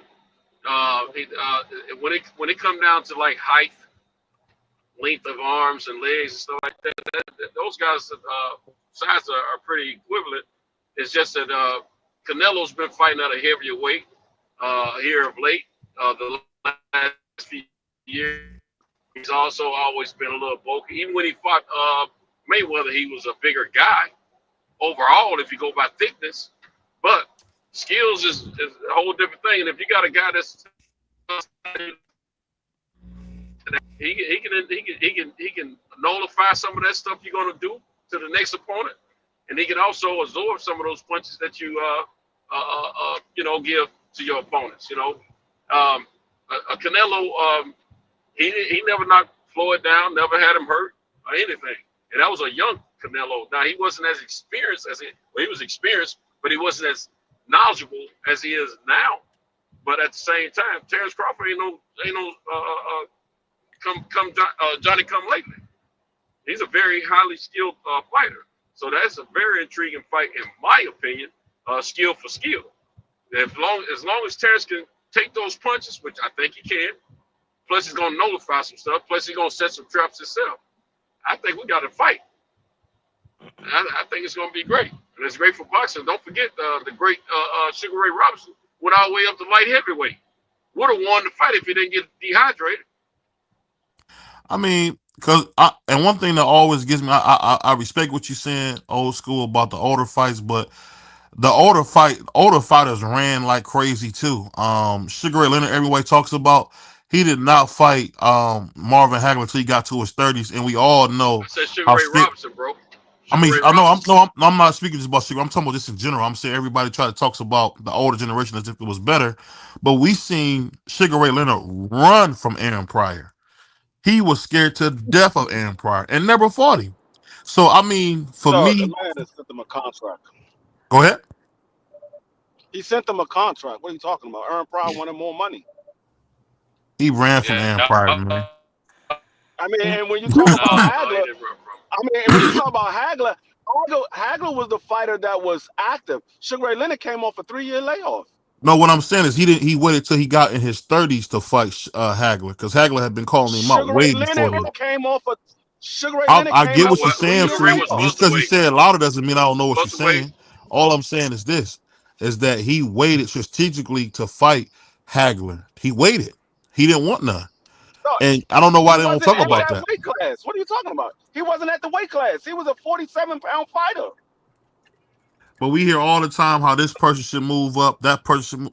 I just like how everybody romanticizes the past and don't want to admit a lot of these guys. He was too small, bro. He was too small. When he took some time off, he was able to put a little weight on and get a little bit bigger then. He was too small at the time. Hagler didn't, and at the time when Sugar Ray was at his height, at his peak at welterweight, Hagler wasn't getting them those kind of money fights. Hagler had to win 40-something fights before he even got a championship fight. He actually had to sue to get that championship fight. The people wasn't buying to see him fight because he was just running through everybody. And he wasn't like a darling. See, Sugar Ray was a blue chipper, gold medalist, all that. Him and his attorney was booking his own fights. He didn't have he partnered with promoters. He always got money on his fights. But Hagler was in a different weight class, middle class. He was a middleweight, and he was running. He was just running through. I mean, everybody was dodging that dude. He had to fight where he could. Then when he got that championship fight, then it changed everything for him. But speaking of that, though, one thing I was wondering, what do you guys think if we do see? What do you think about the whole talk about David Benavidez not deserving a shot at Bivol? Do you guys think that's fair that they say he don't deserve a shot? What do you guys think? He just got elevated to the regular champ, as he's the champion of the WBC now. But you got so many pundits and stars saying that he don't deserve a shot. What do you guys think about that? I don't know about deserves a shot. I don't know about him not deserving a shot. I mean, he beat, probably arguably the third best light heavyweight, and then came and beat David Morrell. So it's not really up for discussion. I think he is up. If it's not a rematch with Beterbiev, then who else is it really worth fighting for Bivol? It's better. You want to see that fight for a third time? Obviously, if you're gonna he gave you the rematch, might as well give him the rematch. Obviously, he's gonna want to get the rematch. But I'm saying, if it's not that fight, then what other fight is there besides Benavidez? I think he should fight. I think the main fight for Bivol really should be Canelo. I think he should give Canelo his lick back, man. Because I mean, we all know Canelo Canelo don't want it. should have won that fight. Canelo, But they Canelo robbed him. don't want the fight. Canelo needs to fight Canelo Benavidez. didn't want the fight. Canelo didn't want the fight. He The trying man to said, get "I that. come If down to Canelo your want weight that fight, class." it'll be done. Wait, Yeah, who he got said, "I robbed? come down to your." He said, "I come down to your weight class and fight you." Canelo said, "No, I want to go to 75." He said, "Why? You fought for my belt. I want to fight for your belt." Yep, he sure did. Yes, he Canelo, did. Canelo hadn't been trying to get that fight, man. And I mean, that really ain't anything to discuss. We all know that Benavidez, he don't want either one of them. He don't want to fight Benavidez either. So he might as Honestly, well. I mean, what Benavidez is him might as well. beating Benavidez going to prove? He's fought everybody. What was beating Benavidez prove at this point? I mean, honestly, please tell me He what. wants to be a true champion. Right now, he wants to be. He wants to fight and show and prove. He wants legacy fights. He wants to prove that he is worthy of being a legacy fighter. He's a true warrior. so let me ask. And So let you me know, ask you this, right? Let me ask you this right quick, then. So what's the obviously the biggest win in 68? So what else is there for him for that 68? If that's the case, why not call out a Bevo and then be like, "Yo, come down, and you want to fight for my belt? Come down." You have more of an advantage doing that now. So what's the issue, Bivio? Why can't he just be like, "Come down"? My question, and then also, yeah, my thing is too, when BVO asked like, what does Canelo get out of beating Benavidez? Isn't Benavidez, he's like the next hungry lion at the division, right? Canelo's more kind of, older, and Benavidez is that the lion that's coming up. I'm not sure why that doesn't mean anything for Canelo when, Benavidez was there. They should have fought, but you could clearly see the WBC and Mauricio Suleiman basically protecting Canelo, and Benavidez not being able to get that fight. Benavidez, he beat guys at 68, and he's clearly, the way he's doing it, it's in, it's in great fashion. Why wouldn't what did Canelo get out of being, like, let's say, like a Berlanga, a Munguia, a John Ryder? Because What did he that's get him out of fighting the that next generation. That's him beating the next generation. No. When it's all Benavidez said and done, hold on, let me say this. When it's all said and done, you could say Canelo Alvarez fought not only the guys of yesteryear, because he's almost like a boxing John Jones. He fought the old guys like Sugar Shane Mosley. He fought your guys Miguel Cotto, Floyd Joy Mayweather Jr., and then he came and fought the guys his age like Amir Khan, and then he went in there like crazy stuff and knocked out Kovalev, a monster. People forget Kovalev beat Andre Ward that first fight that they robbed him of. They robbed him. But it is what it is. He went in there and slept Kovalev. That's huge. To sleep Kovalev? You saying what does he get out of beating Benavidez? You just answered your own question. What are you talking about? Benavidez is way better than Berlanga and Munguia and John Ryder. What? I mean, he already beat the good young guys. I mean, if David Benavidez wanted a shot, he should have fought Christian Mbili or somebody. That Berlanga fight never should have happened. Berlanga should have never been in the ring with Canelo. That's a fact. I agree. That is a fact. McGee, even if you give him Berlanga, McGee shouldn't have never been in the ring with him. He had just came up from 160. That's true, but I can deal with Munguia way much better than Berlanga. I think Munguia had put some work in before he got to 160. And I hear what you're saying. I don't disagree with you totally, but I can deal with that a whole lot better than that Berlanga. Berlanga one of them, but Berlanga. Man, but you saying, hold on, you talking about, you act like Edgar Berlinga's a bum, dog. Come on, bro. I ain't saying he's a bum, but he ain't work. He ain't everything that they tried. They built him up to be. I bet you he'll stop Caleb Plant. I bet he'll stop Caleb Plant. Wait. He's stopping Caleb Plant. No, he's not. He's not going to beat Caleb. No, he's not. He's stopping Caleb Plant. No, he's Man, not. he's scared to death of Caleb Plant. Hold He's on. scared to death of Caleb Plant. You got to be out your mind. We talking about Berlinga, man. Man, That's I why got he This didn't win Berlinga the is sweetheads. fight. I smashing got people, That's man. why He he ain't didn't learned win the enough. fight with Ooh. Canelo. Berlanga hasn't Hold on, learned enough yet. hold on, one at a time, one at a time, one at a time. We want to make sure we have a good listening for our people on playback game that's here in the Dub Berlanga and has not. BBO show. Shout out to the Berlanga has Sports not Talk learned enough. Network. Hold on. When I'm saying something, bro, hold on 1 second while I'm saying something. Shout out to the Sports Talk Network, man. You watching Dub Right Side, you watching BVO Boxing, man. We coming together having some fun, talking some boxing. And you know, one thing we got to bring up before we forget, man, shout out to our sponsor, Raycon. Shout out to the Breakfast Box. Shout out to our new sponsor, man. People don't know this. We about to get some love for my Smoothie King. So shout out to my uncle, man. He just got a brand new location right there in Fairlawn. We're gonna put a commercial together right there, the Smoothie King.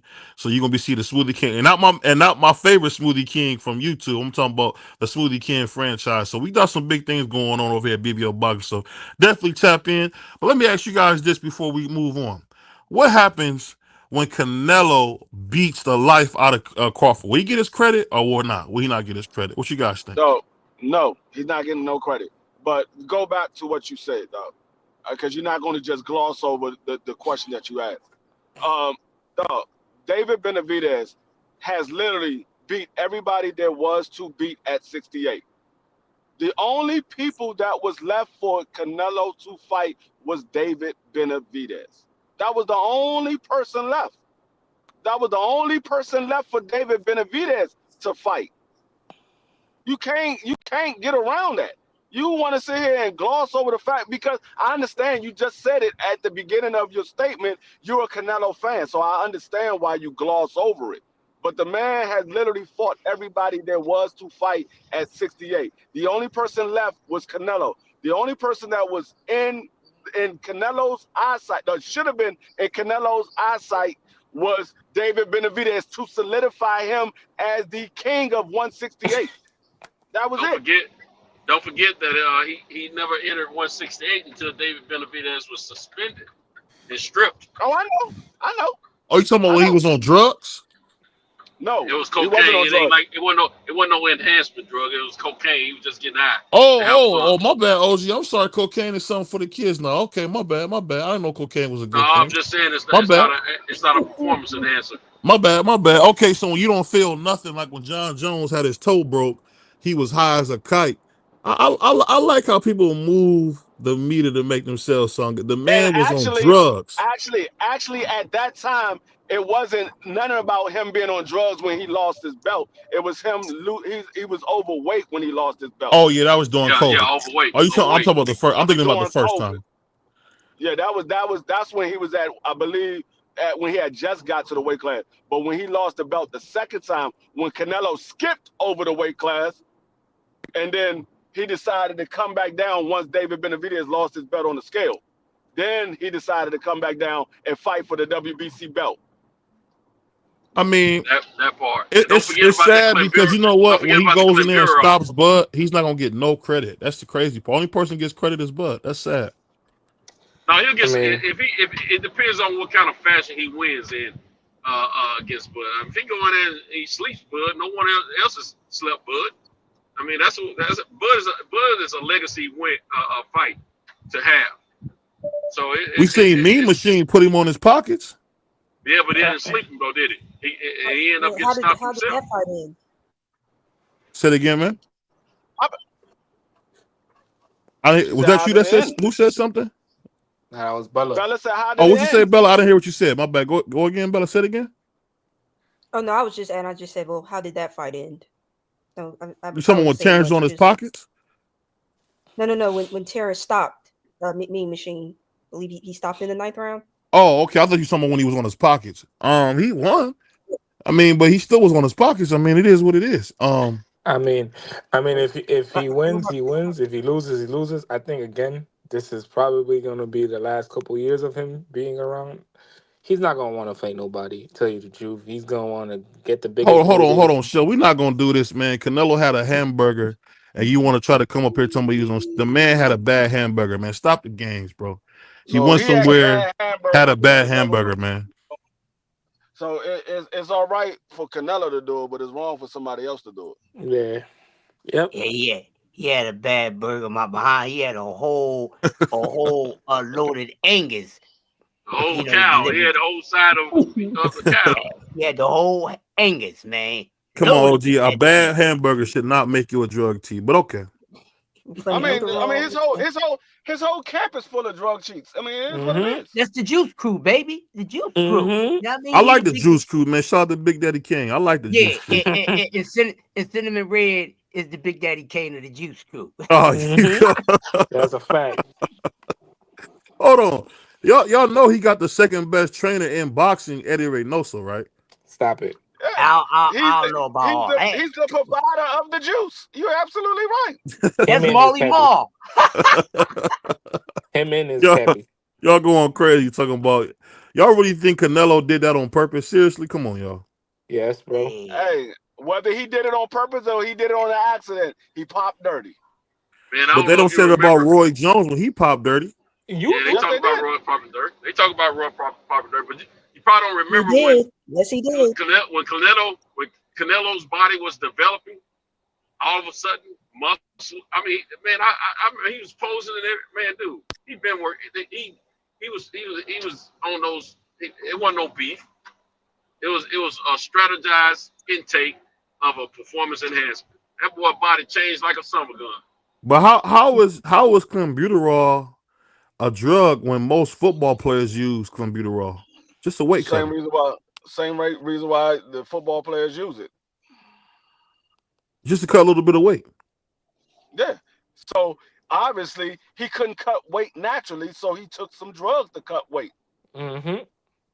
He tried to create a diet meat. You know something funny. And one thing, Yeah, I don't know what Chris, happened right. to Dub. I think Dub must have found his kitchen or something.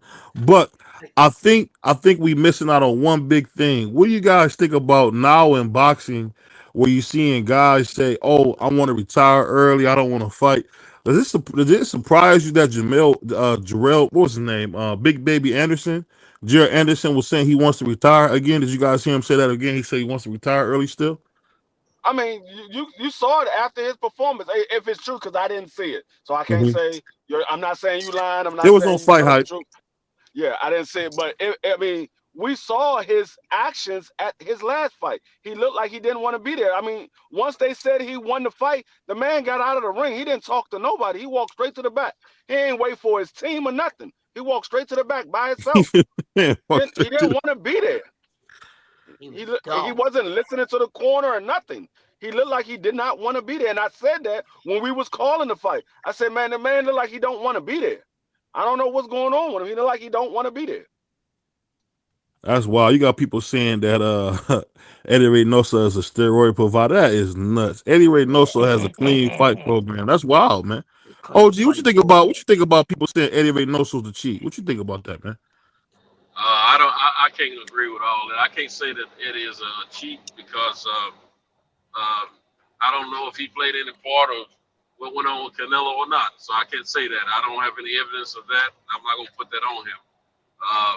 But I know that we, as individuals, are responsible for whatever we intake. We allow, whatever input we put into our bodies. What we intake. What you eat is what you are, or what you drink is what you are. So no one has ever put a gun in my head and told me to eat something. So hey, don't say the G word, bro. They'll take the video down. Don't say the G word. Say weapon or something. Don't say the G word. They'll take the video down. Say weapon or something. Which word did I say? Oh, my bad. Yeah. I think if we talking about cheats, he's had 3 cheats on his camp. So it one time, you fool me. 2 times, yeah, I forgot about that. Yeah, you got 3 cheats on your camp. So that's Oscar. It's actually 4. Oh, my fault. 4. At that point, Nick. You know what? Let me not say nothing. I'm gonna let it be because he's just that man is cheating. That man's cheating. I'm not surprised. He cheating. I forgot about that. I'm about to recant my statement because I forgot about that. You're right. They cheat. They all cheat, bro. Yeah, I mean, no, you got one dude saying it was the hamburger he ate. You got another dude saying it was the tea he drunk. I don't even know what the other 2 dudes said. They might have said it was the air they breathing or the water they was drinking. I don't know. But no, one, okay, it was a mishap. 2, all right, I gotta start watching these dudes. 3 and 4, all right, man, I need to get rid of these dudes. They about to start looking at me differently. So You know who it reminds me of? Remember Angel Herrera, the strength and conditioning coach that got caught with all the other fighters and stuff like that? He was a Conte. That reminds me of that. I was like, hey, he definitely part of that. They all honestly at this point I'm not gonna be surprised on who pops because oh, the game is it's filled with it. The game is filled with it, bro. They filled with a whole bunch of cheaters. Yeah. yeah, I mean, it's not surprising that people have been caught cheating because it's been happening ever since they started drug testing. It's been happening. You find people get caught cheating or get caught with dirty urine. I don't know. I don't want to say that they was purposely cheating, but I mean, it is what it is. They pop dirty. It's been happening since they started testing. I remember Every year you find somebody that's going to pop dirty, I whether it's remember a when top name fight or a lower name fight. I remember Go when ahead. I remember when Zab Judah's last fight, the guy he fought, Cletus Sidian or whatever that dude's name was, he ended up popping dirty, and I ended up meeting him like at the time in New York because he was training in New York at the time, and I ended up meeting him. And I looked at him, I'm like, and I look at my friend, I'm like, bro, you cannot tell me he's not taking steroids because he looked huge, like if he was just like bodybuilding or something. And I'm like, bro, nah, ain't no way that you're not taking something. And then a couple months later, he ended up popping dirty for steroids. I'm like, oh, see, I called that. So it's not like, the sport's not filled with them. They're all over the place at this point. So it's I'm not gonna be surprised if, they did that one day, they tested every fighter and, let's say 20% of fighters pop dirty. I'm trying to I wouldn't figure be out. surprised. I'm trying to figure out how they able to get Povetkin on 10 years of being dirty. Did y'all knew about it and just let it go, or y'all just now finding out about it? I'm trying to figure out how they can go back 10 years and say, yeah, he was dirty for 10 years. That sounds like Yeah, it I was think something they did that a was drug swept under probe the into rug. that. Yeah, they did that a drug probe into that Russian agency. I think they knew about it and kept it quiet. But they ended up doing a drug probe and found out he was dirty. That, 10 years ago, and finally they suspended him, and he's not even fighting. Which is the yeah, craziness of boxing. yeah, that's what I'm saying. They had to know about it. You talking about 10 years ago? I'm like, no, for the last 10 years, I mean, they saying they don't know if this man was dirty every fight, but he was dirty at least a few fights. I'm like, So that's why they're yeah, wiping away his wins, I think, for 10 years. They're supposed to be wiping away those wins for the past 10 years. I know all I know is it's bad when when one fighter in the camp pops dirty. I know it's because now you got eyebrows looking at you and stuff like that. But then when you got a whole other like 3 fighters popping dirty, and then it's just like, well, it keeps happening, and then I wouldn't be surprised if it happens again. At this point, like, bro, just stop training, just because you're cursed. I don't know what it is with you that everybody pops dirty with you at this point. Oh, So wait. it's Who's the other? Wait. Oh, Michelle Rivera was with Reynoso? mm-hmm. Oh, because I'm like, who is the other fighter? Okay. So it was Michelle Rivera. Oh, Mm-hmm. yeah. He's part of Juice Crew too, Bella. He's part of Juice Crew too. yeah, like he popped dirty in a loss. He got whooped. Yeah, Frank Martin whooped him. Yeah, I remember that fight. Yeah, that was a good fight. it's bad because like I remember this interview that Andre Ward did, and he was like, I wouldn't want to believe it that Roy was on steroids when he went up to heavyweight. And I was like, and I go back and I look at the film, like, bro, he could have been on steroids, like, you know what I'm saying? Like, it happens. Like, I don't even know how to like be like, yo, these guys are not on steroids, because a lot of these dudes, they took it. Like, he got popped for being dirty, so it's like at this point, who hasn't taken steroids? That's like the question of what we should be asking, like, who hasn't taken steroids? See, the thing is what a lot of people don't realize is a lot of these supplements and drugs that these fighters are taking, a lot of times these supplements are legal until they do the study and they realize, okay, it enhanced their ability. So then they put it on the ban list. But these fighters are so used to taking it, they take it anyway. But Mm-hmm. they get a list of what's on the ban list. A lot of times they don't even read the ban list. They let their trainers or their strength and condition coach read it. A lot of times these fighters don't even read what's on the list. So they so used to taking these supplements and they still taking them and not realizing that this stuff is on the ban list now. And so they end up popping dirty. Yeah, that's a true statement there. That is true. I don't know these guys. I don't know, bro. I think Boston's been dirty for years now, so it's just it's sad because it's a sport that I love, but it's been dirty for years now, so you gotta live with it. It's like steroids in baseball.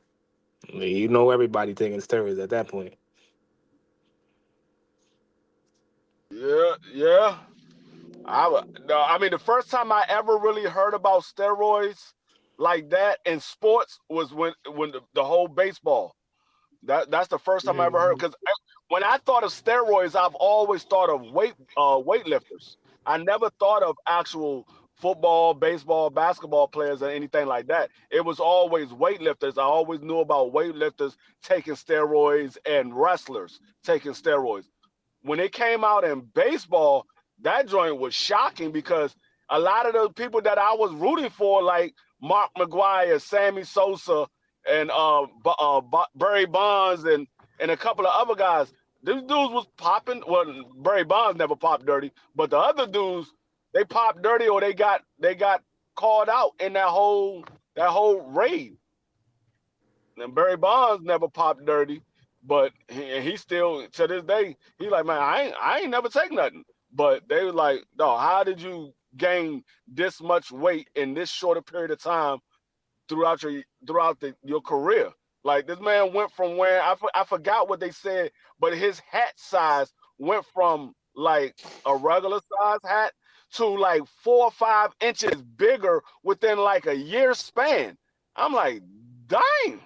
Yeah. Oh, big head dude. Peanut head ad boy. That man, rock head. He look like the Peanuts from Proud Family.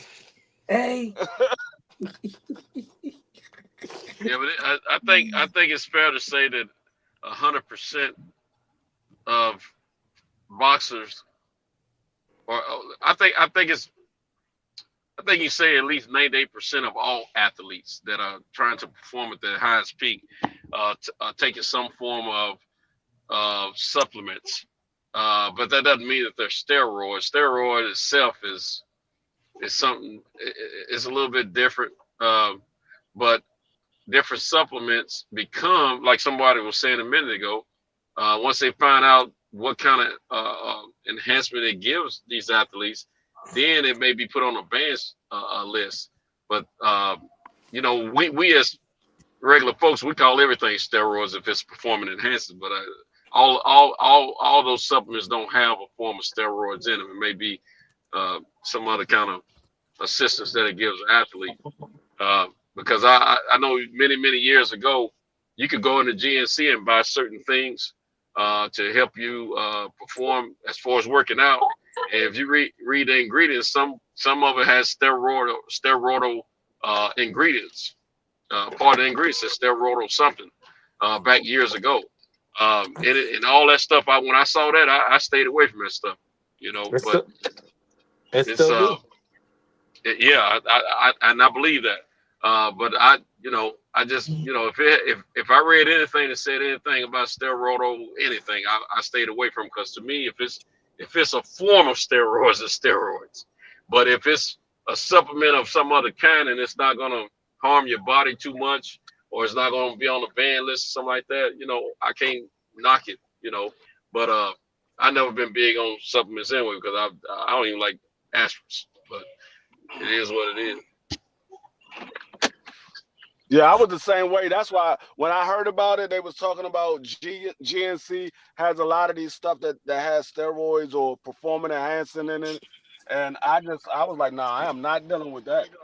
Want me to open? I just Yeah. Oh, yeah. Yeah, I was like, I'm not dealing with nothing from GNC. I stopped because I used to go to GNC and get like the little muscle builder protein shakes. And then once I heard that, I was like, no, I'm not getting nothing from GNC. I just got to do it regularly. I just go ahead and lift weights and do my little sit-ups and push-ups, and I'll be straight. Yeah. I stayed away from all that. Yeah, I don't know. I think it's kind of crazy how much people put steroids on, but I don't know, man. I think to an extent, when it comes to steroids, you should be able to use steroids in every sport except, I believe, boxing, because you could really hurt somebody. Nah, But everywhere else, you shouldn't use it in I football. don't, I You don't shouldn't think you use it in need to. football. I don't think you need to. I don't think you need to use steroids in no contact sport. Football, Yeah. rugby, boxing, MMA, karate, wrestling. No contact sport because you're hitting somebody. And if you're too strong, if you're already a strong individual and then you take something to make yourself even stronger or faster, because speed is power. So if you taking something to make yourself faster, that's creating more power.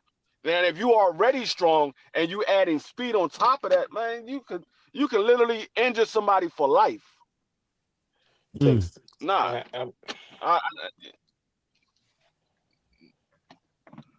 Yeah, I don't know. It's a touchy subject for a lot of folks. So I don't know. But like I said, if it ain't nothing with contact, like D Free said, there ain't no contact sport. You can use it. Baseball, I don't really care. Like if you're using it for baseball, use it for baseball. If you're gonna use it for basketball, use it for basketball. Soccer, yeah, go ahead, do your thing. But I mean, anything they else, use it in basketball think- because you can't tell me that LeBron James ain't juicing, man. he probably is. He He's probably on is. He some just type never of. got I'm caught. sure he's using some kind of supplements to keep himself. And he's doing a whole lot of other stuff too, outside of supplements to help his body. But you got to understand, if you think about nature, Mm-hmm. and when it come down to sports or any other thing, me personally, when I see a athlete in a certain sport, I want to see the best of the best naturally. That's what I would like to see. Who truly is winning off of God gifted talent and abilities of working hard and dedication. Now, if you think about it, animals, they're not out here going to the GNC store or going to pharmacies or going to a drug dealer. They going out there and they eat what they're supposed to eat. They're drinking water as they need it, and they're able to perform at their highest peak. Some are better than others at it. And that's the way I would like to see athletes, perform all natural, man. To get all that bull crap, eat. If we as humans ate the way we were supposed to eat, man, we wouldn't have as much cancer going around, wouldn't have as much diabetes and high blood pressure and all that stuff. Now, of course, over here in this country, they're killing us because they selling us all that stuff, putting it all in the food, But at the same time, you got to watch what you put in your body. And I'm not the healthiest person. I'm not saying that, but because we're at a big disadvantage over here in the United States, in my opinion. But at the same time, when I go to other countries, I see how the markets sell their food and stuff like that. Man, it's a lot of the food is fresh, and they might even have flies in the store, but it's fresh. The meat is laid out fresh, not packaged. We come over here, we got packaged meats with worms and all that stuff in it. You know what I'm saying? But a lot of times they doing all kind of stuff to make the stuff look pretty and make us want to buy it and eat it. So it lasts longer and all that kind of stuff. I mean, it's just crazy. But I would love to see who's 100% natural and winning at their sport. That's what I would like to see. Yeah, I agree with you on the point that human beings are not eating what they're supposed to eat. I was watching this food documentary the other day about cancer and high blood pressure, and one of the points they made that I never really thought about is human beings are not supposed to be eating meat, and you could just tell that based off of That's our true. teeth. We don't have Yeah. canines to Right. be ripping apart raw meat. We have to reheat it, or else if we eat it like that, we're gonna get sick. So just off that, they said that meat is toxic to us, and it causes us to have all different types of high blood pressure, hypertension. You see people getting cancer later in life. So I agree with you on that point. And to the PEDs and other sports, while I don't I don't judge dudes that heavily if they pop in other sports like they do, like if it would be in boxing. But if I see that you pop, if I see a dude is averaging 25 and 10 and then he popped and now he's a bench rider, I mean, I'm gonna come down heavy on you. And I'm gonna say that you a cheater. I'm gonna say you were never that good. I'm gonna say all type of stuff about you because that's what the data shows me. Before we caught you, you was doing all this stuff. You was an all-star, all NBA. Now you dissing. Now you ain't nothing.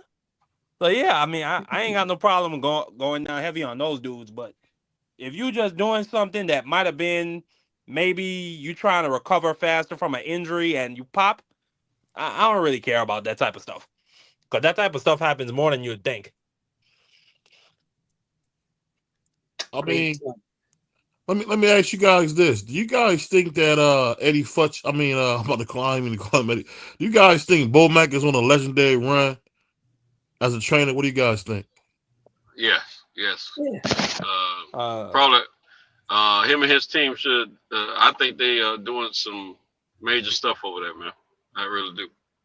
I mean, legendary. I wouldn't say legendary. I mean, Emmanuel Stewart was what, like 32-1 in heavyweight championship fights. You know what I'm saying? Eddie Futch was, I think, what, 5-3 against Muhammad Ali. Trained fighters like Ken Norton, Joe Frazier, Riddick Bowe. Trained Stewart trained Tommy Hearns. My bad. But he also but Futch also trained a whole host of smaller fighters too. So I mean, Bo Mack, he got a good career, you know. But right now he got Bud. That's the dude that's gonna get him in the hall. Who else he got? Keyshawn is a part of his camp, but he don't train him. Shakur, they're part of the camp. He trains Keyshawn and his brothers, all three of them. So Bo Mack is his trainer. Okay. They train all three of them kids. Matter of fact, Keyshawn's youngest brother, that dude, they're gonna be something dangerous. Well, so right now, Bo Mack has only had 2 champions. Don't forget he had my man before Shakur beat him. He had Jamel. Jamel, yeah, he had him. Who is he training now? Is he training? Still got Steve. This just don't look like a legendary. No, he let Eubanks go. Oh, he let Eubanks go. Okay. Yeah. This don't look like a legendary. He had somebody when you compare else. it to the dudes, I just called out. Those are legendary to me. Well, he's building a hell of a portfolio. He's not finished yet. It's too soon. But at the same time, he's had quite a few fighters get in touch with his team about training them, fighters that have already been established as well. Not just he's bringing up from the bottom to the top, but he's got quite a few. You know, a lot of people go to their gym just to get some training,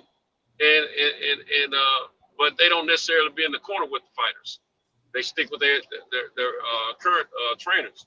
But it's nothing for a lot of fighters to go mix in with those guys and get some training going.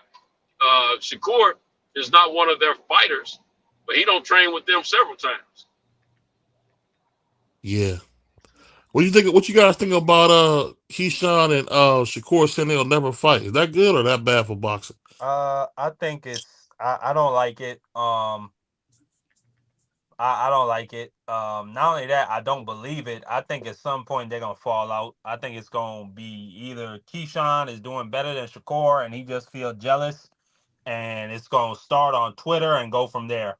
That's what I see happening. But I don't like it. You know, the two of y'all are not biological brothers. Like I don't want to hear that stuff. Like fight each other. I think if the bag is big enough, it'll happen.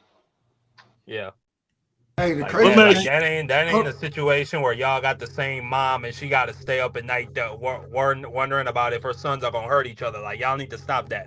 Go ahead, fight Doug. each other. But the crazy thing is now with Keyshawn seemingly about to fight Edward De Los Santos, saying, hey, he gonna handle big bro work, bro. That's all right. I'm just saying, sooner or later, it's gonna get to a boiling point. They're gonna end up fighting. Bro, you can't just avoid an individual because we friends. But that's the selfish stuff that we've heard I in mean, I boxing. don't know. Shakur Well, will avoid you if you're we you're his seen Mike Tyson friend. and Riddick Bowe never fight, so I mean it's possible. Well, Shakur will Mike Tyson avoid went you to whether prison. you his Mike Tyson went friend to or his prison. enemy, Dub. Evander and Riddick Bowe were real close. They still fought 3 times. You know. Matter of fact, Riddick Bowe used to be one of his sparring partners a few times. Bro, So it's videos of the two of them old as hell right now at Holyfield's gym in Atlanta. They just be sitting there talking crap all day. Yeah, Like the two of them is good friends. They legitimately respected each other, but they said business was business. You know what I'm saying? That's why the fight was there. Now, Evander gave Riddick Bowe that opportunity. So fighters want to be the best, man. They want to be the best. And between 135 and 147, I think we'll end up seeing, if both Shakur and Keyshawn are still doing well at that time, by the time they get, maybe 147, 140, whatever, they're going to eventually have to fight. I mean, that's one of the things that's going on in boxing right now that I love. The way boxing's been going for the last decade and a half, these guys going to have to fight each other eventually. The ones that talking about they ain't going to fight each other. I can see if it's brothers, but if you know kin to one another, you're just good friends, you either get off the pot or you leave something in it, And they're gonna have to fight eventually. That's what's happening now. If this boxing's being reshaped to where fighters are gonna have to fight each other, they're gonna be getting more to like a MMA type of situation. You ain't gonna be running around talking about you the best of the best, and you're not fighting. You dodging everybody's all these challenges, And you notice they were trying to do the same thing with Abdullah, and Abdullah shrugged that BS off. He said, "Nah, I only got 5 brothers." Yeah, because I thought that was kind of crazy for Shakur to start saying Abdullah is his little brother. You think he was scared of him or something?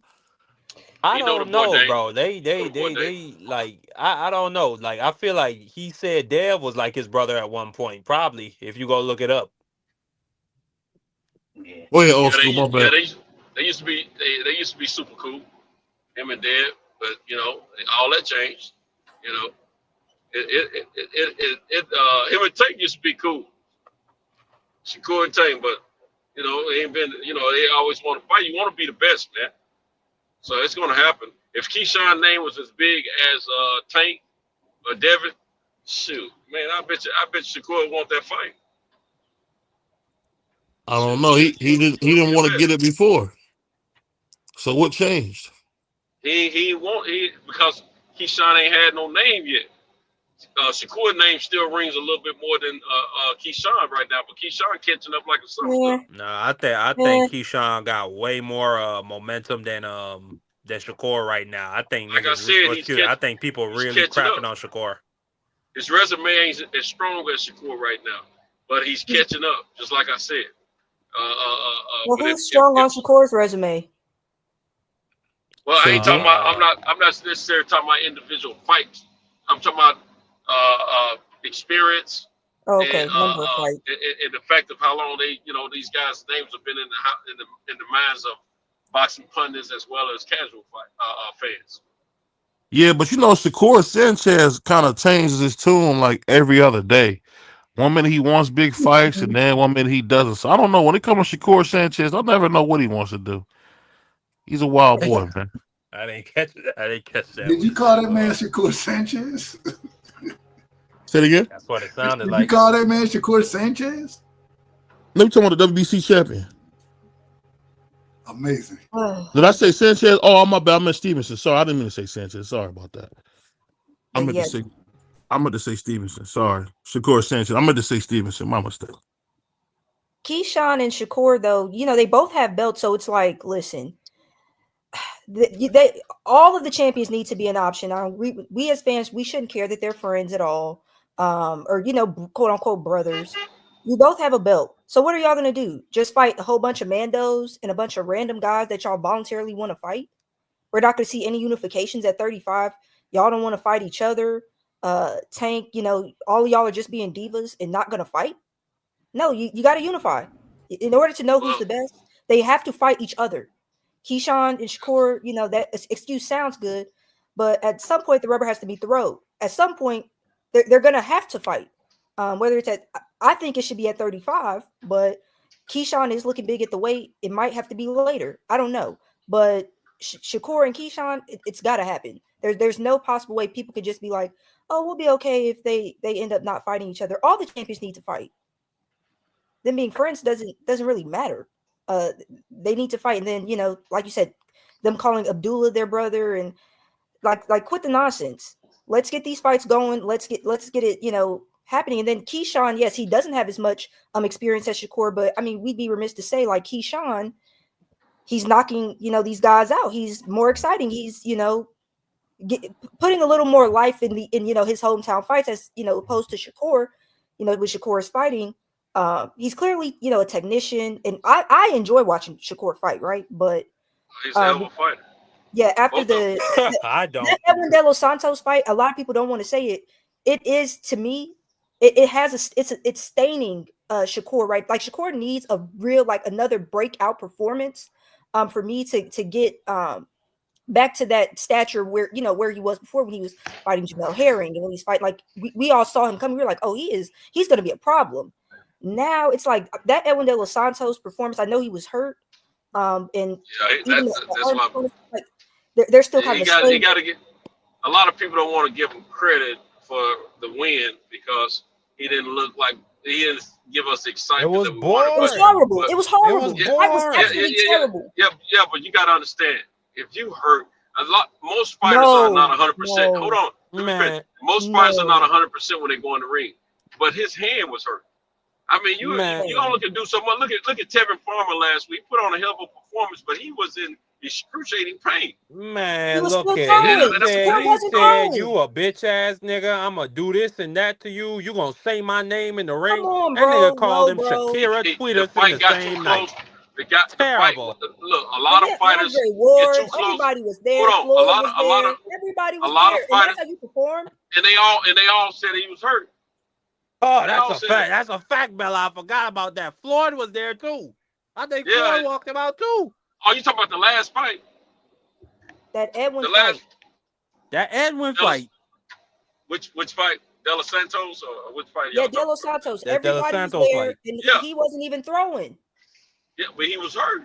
One hand was hurt, yes.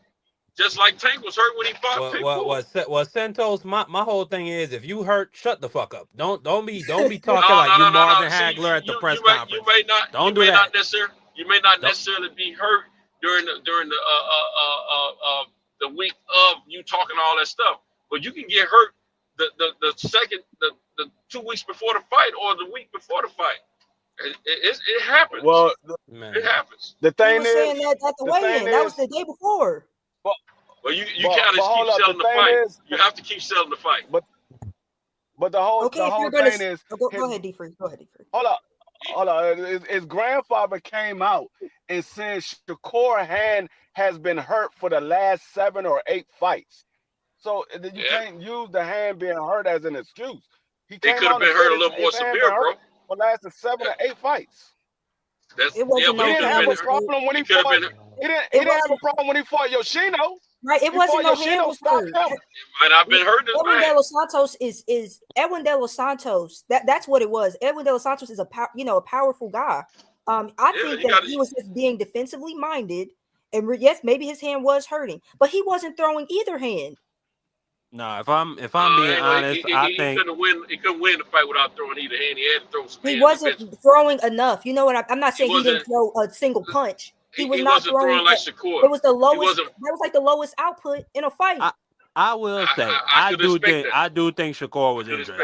I do think he was hurt. I just don't like to give him that excuse though, just because I don't like him. But I will acknowledge there was a lot of times he was supposed to cook Edwin, or he could have countered him, and that left hand just didn't come out.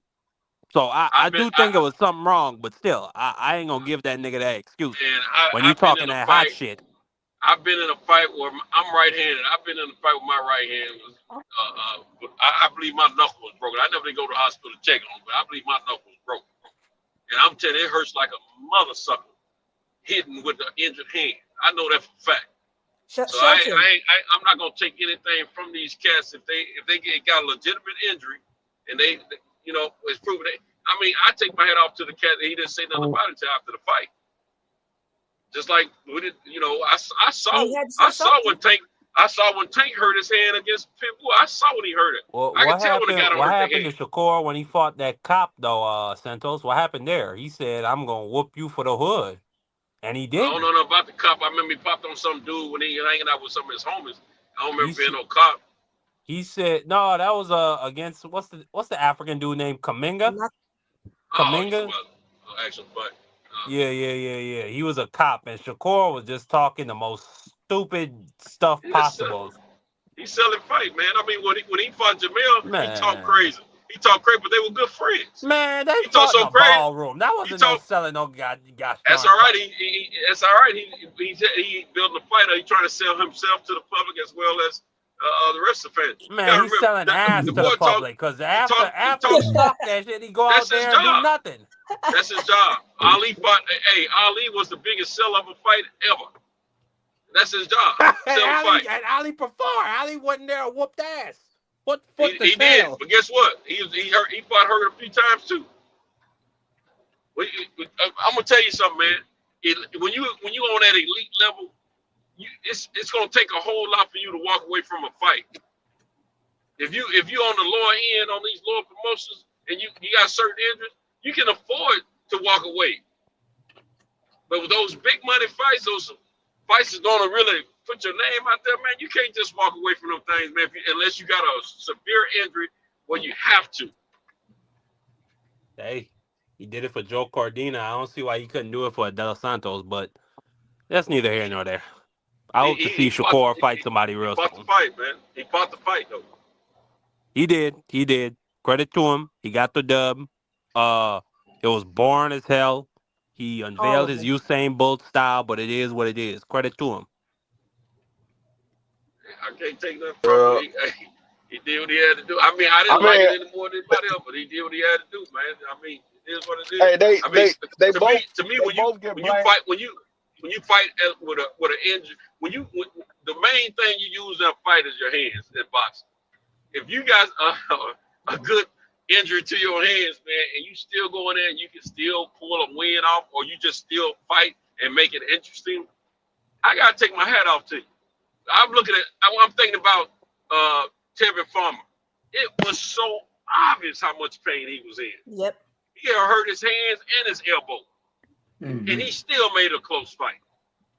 And man, I mean, you gotta, in order to understand halfway what some of these fighters go through, you gotta have some experience at it, man. A street fight, I don't care what it is, boxing, street fight, whatever. If you ever had to fight hurt, you know what it is. If you ever had to play football or basketball, baseball hurt, you know what it is. I don't have to play basketball hurt. I don't have to fight a fight. And I'm talking about a street fight hurt. Yeah. I know what it feel like. Shoot, I'm gonna give. If a guy go in there if he makes it a close fight, or if he wins the fight, I'm giving him credit. I ain't taking it because I understand. I totally understand. I saw a guy, and I know y'all probably saw this same fight years and years ago. I can't think of the guy's name. There weren't no big name guys. One of them was a overseas or whatever. But anyway, guy hurt his shoulder and everything. Like had one arm, and they got a knockout. Won the fight. When I was fighting amateur, one of my homies had a broke finger. Still went in there and won the fight one hand. Yeah. I ain't taking nothing from nobody. They go in injured like that with their main weapon, and they make a fight out of it. I take my head off to them. Period. Agreed. Shakur didn't make it a great fight though. But back to what BVO was saying, just like Keyshawn and Shakur, yeah, they got to fight. And hopefully at some point it happens.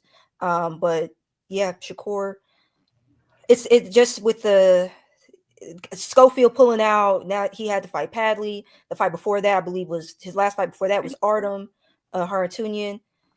I told Dub this the other day. Shakur is gonna have to fight better competition. I understand Schofield pulled out, but I believe he picked Schofield. I believe Schofield was actually ranked in the WBA as well. So hopefully Shakur gets that Cepeda fight.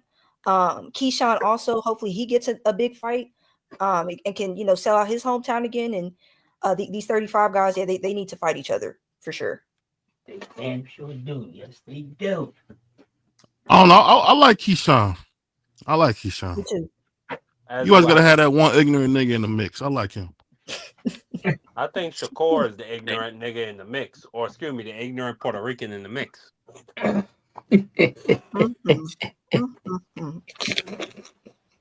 Same thing. Is it? I hear he call himself a brown skinned Puerto Rican. He don't even say black anymore. Yeah. Which fight are we talking about? You talking about Shakur Sanchez? Shakur. Yeah. He called me Shakur. Yeah. Shakur Sanchez. Nah, Shakur Delgado. Sanchez is a Mexican name. No. They all sound the same to me. Man, all I can say, I like Shakur though, man. I just wish he would, stop being on Twitter, man, and get back to making burritos or something, man. But we'll see what happens, man. Hopefully he fights somebody because he didn't look that good versus that plumber, man. What you think about that, OG? He couldn't stop the plumber. No, he was the electrician. Last fight. Yeah. Oh, he's an electrician. Okay, my bad. I think he work in the plumber and electrician union. I do think he do that. Well, actually, the blue collar guy didn't finish the fight. Him and his team stopped that fight. They didn't finish the fight. So I mean, but I take my hat off to the blue collar guy. He came in and showed up for a couple of rounds. I think if he was given the opportunity to prepare mentally and have a full camp against a guy like Shakur, I think he would have had a better showing, but I don't think he beat Shakur. But at the same time, on Shakur's record, it's going to show as a TKO. Yeah. I don't know. Shakur is one of those guys. He talk like Billy Badtail, and then he run. I mean, he get in there and run his ass off. I've never seen that before. He get in there and run his ass off. I ain't never seen him just really running, man. I've seen him stand there and make some guys miss. Now, when he fought De La Sante, he had to get on on his bicycle because that boy can hit, he can box, and he ain't the one you sleep on. But and being that he was hurt and everything, knowing he wasn't gonna be able to give a whole lot of firepower back. But most of the fights I've seen Shakur fight, I ain't really just seen him running. I've seen him stand there and make guys miss. And then people say it's a boring fight. I've seen him back some people up. So I just ain't really seen him on no bicycle like that on a consistent basis. You must turn your TV off then. No, I checked the kid out, man. He ain't running like a different fight. That's probably what happened. Or name a fight where he was running a whole lot. No, Shakur. That one guy that he apologized for, that guy was a big dude. That guy was strong as something. But he got the W. But other than that, he's not normally a runner or a mover. Or a track star. He normally stands in the pocket and judges the distance. He normally stands in the pocket. He pulls back. Now, what I will say, those two guys that were big punchers, he didn't stand in the pocket with them. But everybody else, what's his name? The cop. And De Los Santos. He was a cop. The big guy he fought at 130. He was the first one that he apologized for his performance. That's when he apologized. Yeah. And actually, to be honest with you, he really didn't need to apologize for that performance because he did drop the dude. Yeah. He did drop the dude. With what? The Elwin De Los Santos, he should have apologized for that one, because that was the worst performance I've seen by any two fighters. Forget what Shakur did. Edwin didn't do nothing either. So that was the worst fight by two guys. They put out the fewest amount of punches in a 12-round fight in boxing history. Yeah, I think the reason he didn't apologize because he was injured. That's what I was gonna. I thought he was going to apologize after that fight, like he did that one fight we were talking about with the cop. Y'all called the guy the cop, but I think because of the injury is why he didn't apologize. Because I thought Shakur did. He's no, not the second, not Del Sante, not that. No, he might have later. He might have later, but he didn't that night. I mean, my whole thing with Shakur Sanchez is I've never seen a dude so entitled, like who hasn't done much. But I mean, don't get me wrong. I know now he's Puerto Rican and he's celebrating Spanish Independence Day and all that. But back when he was black, I liked him when he had the smaller weights, man. But I don't know. I don't like the new Shakur Sanchez. I like the old one. What you guys think? Shakur Delgado. I mean, it's really boxing fans' fault, because when he was coming up, he had all this hype behind him. A lot of people were saying he's this and that. He's going to be the future #1 pound for pound fighter. And as a result of that, he got a big head. He started listening to that hype too much. Then he came up to 135 and he said, dang, these dudes are I mean, they're a lot bigger than the dudes I'm used to fighting. And now we just see what it is on top of the brittle hands. So now he's got to employ the Usain Bolt style a lot more. Anytime he get in there with somebody that can really put some hurt on him, that somebody that can really get Shakur respect, he's always gonna run from him and try to box. Which, that's why I want him to fight William Zepeda, because it could kind of shut all that up if he goes in there and be the Shakur Stevenson that we saw with Jamel Herring or with Oscar Valdez. It'll shut all that up. Because if he could do that against William Zepeda, there's nothing nobody can say about Shakur's performance. It very well could have been the hand, or it very well could have been he wasn't feeling well, whatever it might have been. But we know that William Zepeda is going to come at you. We know William Zepeda is going to throw a lot of punches, and William Zepeda is not a light puncher. So we know what William Zepeda can do, but can Shakur be Shakur versus William Zepeda? If he can, it shut up a lot of critics. Facts. I'd have to shut up if he could whoop. If he could really step to William or embarrass him, even if he running away. Couldn't be. He couldn't beat William if he had one of them little kid bats in his hand. I mean, Sanchez can't beat no doggone Zepeda, man. Come on, stop playing. Damn. Hey, I don't think he could beat Zepeda. I don't know if he can or he can't. I would love to see them fight, and we will have a definite answer. So I'm not gonna say that he can. I'm not gonna say that he can't. I know it's gonna be a heck of a fight, because I know Williams gonna come at him. Well, you seen his hands, man. They look like peanut brittle, man. His hands look horrible. I mean, I don't care what the man's hands look like. I don't care what his hands look like. I'm not holding his hand. All I want to do is see him fight. You a wild boy, free. No did it. I say no did it. I say no did it. No did it.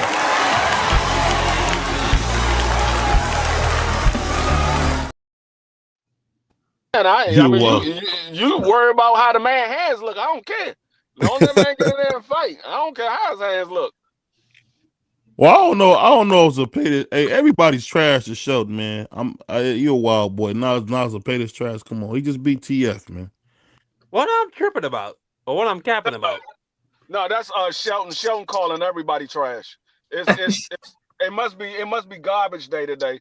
Shelton he gotta take his trash out. It must be garbage day today. He calling everybody trash.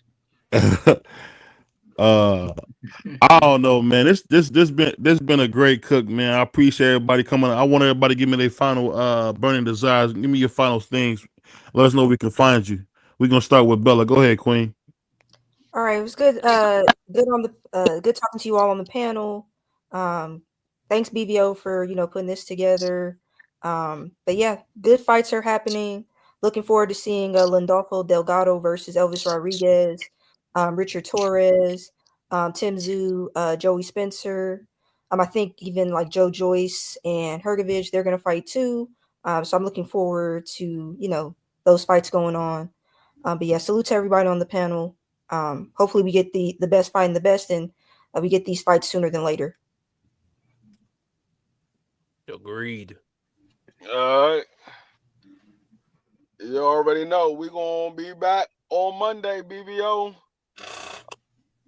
We'll be back on Monday. I mean, we'll probably be back tomorrow to either call the fights or react to the fights. But our regular programming will be back on Monday. And I will be doing a breakdown of the wide receivers on Monday at 6 p.m. on my channel. So I will be doing the receivers on Monday. Yes, Yeah. sir. Cool. Go ahead. Yeah. No, I was just gonna say, yeah.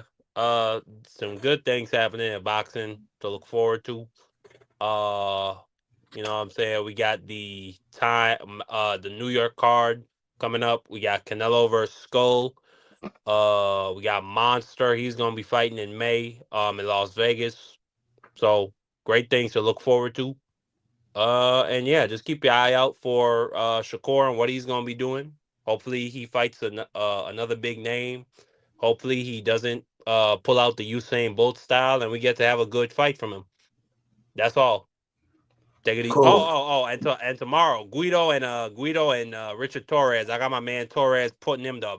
Oh my God, he's gonna sleep him. Man, Torres got a nice sleeping pill waiting to take right before that fight. And it's gonna be even more beautiful because he's gonna shut DiFrilio the heck up. That's all. No, he's not. Rob Jeremy is going to be going to sleep. Rob He Jeremy said Ron going to Jeremy sleep. going to Shoot, sleep. when You wild boy. Hey, Guido man. back touches that canvas, you Come on, man. You the only dude I know that don't like Richard Torres. Free. Everybody like Richard Torres, but you, man. Hey, Man, that man is a front runner. That man going to sleep. But well, we will be back. Yes, we will be back. Tomorrow. I said around 11 o'clock. I'm gonna go on tomorrow, 11 o'clock. For sure, I'm gonna go. I'm gonna cook on. So I will be on Coffee and Donuts tomorrow at 11 o'clock, and we'll be back during the fight hour. We will be back for the fights, right? Ain't that right, bro? We will. Yeah, well, I think it's what's his name? Flip versus Joyce. I think it's like at 2 o'clock though. I almost forgot. Tomorrow, CDK got an interview with Daryl Boone at 4 o'clock Eastern Standard Time tomorrow. What time is it, D? 4 o'clock Eastern Standard Time.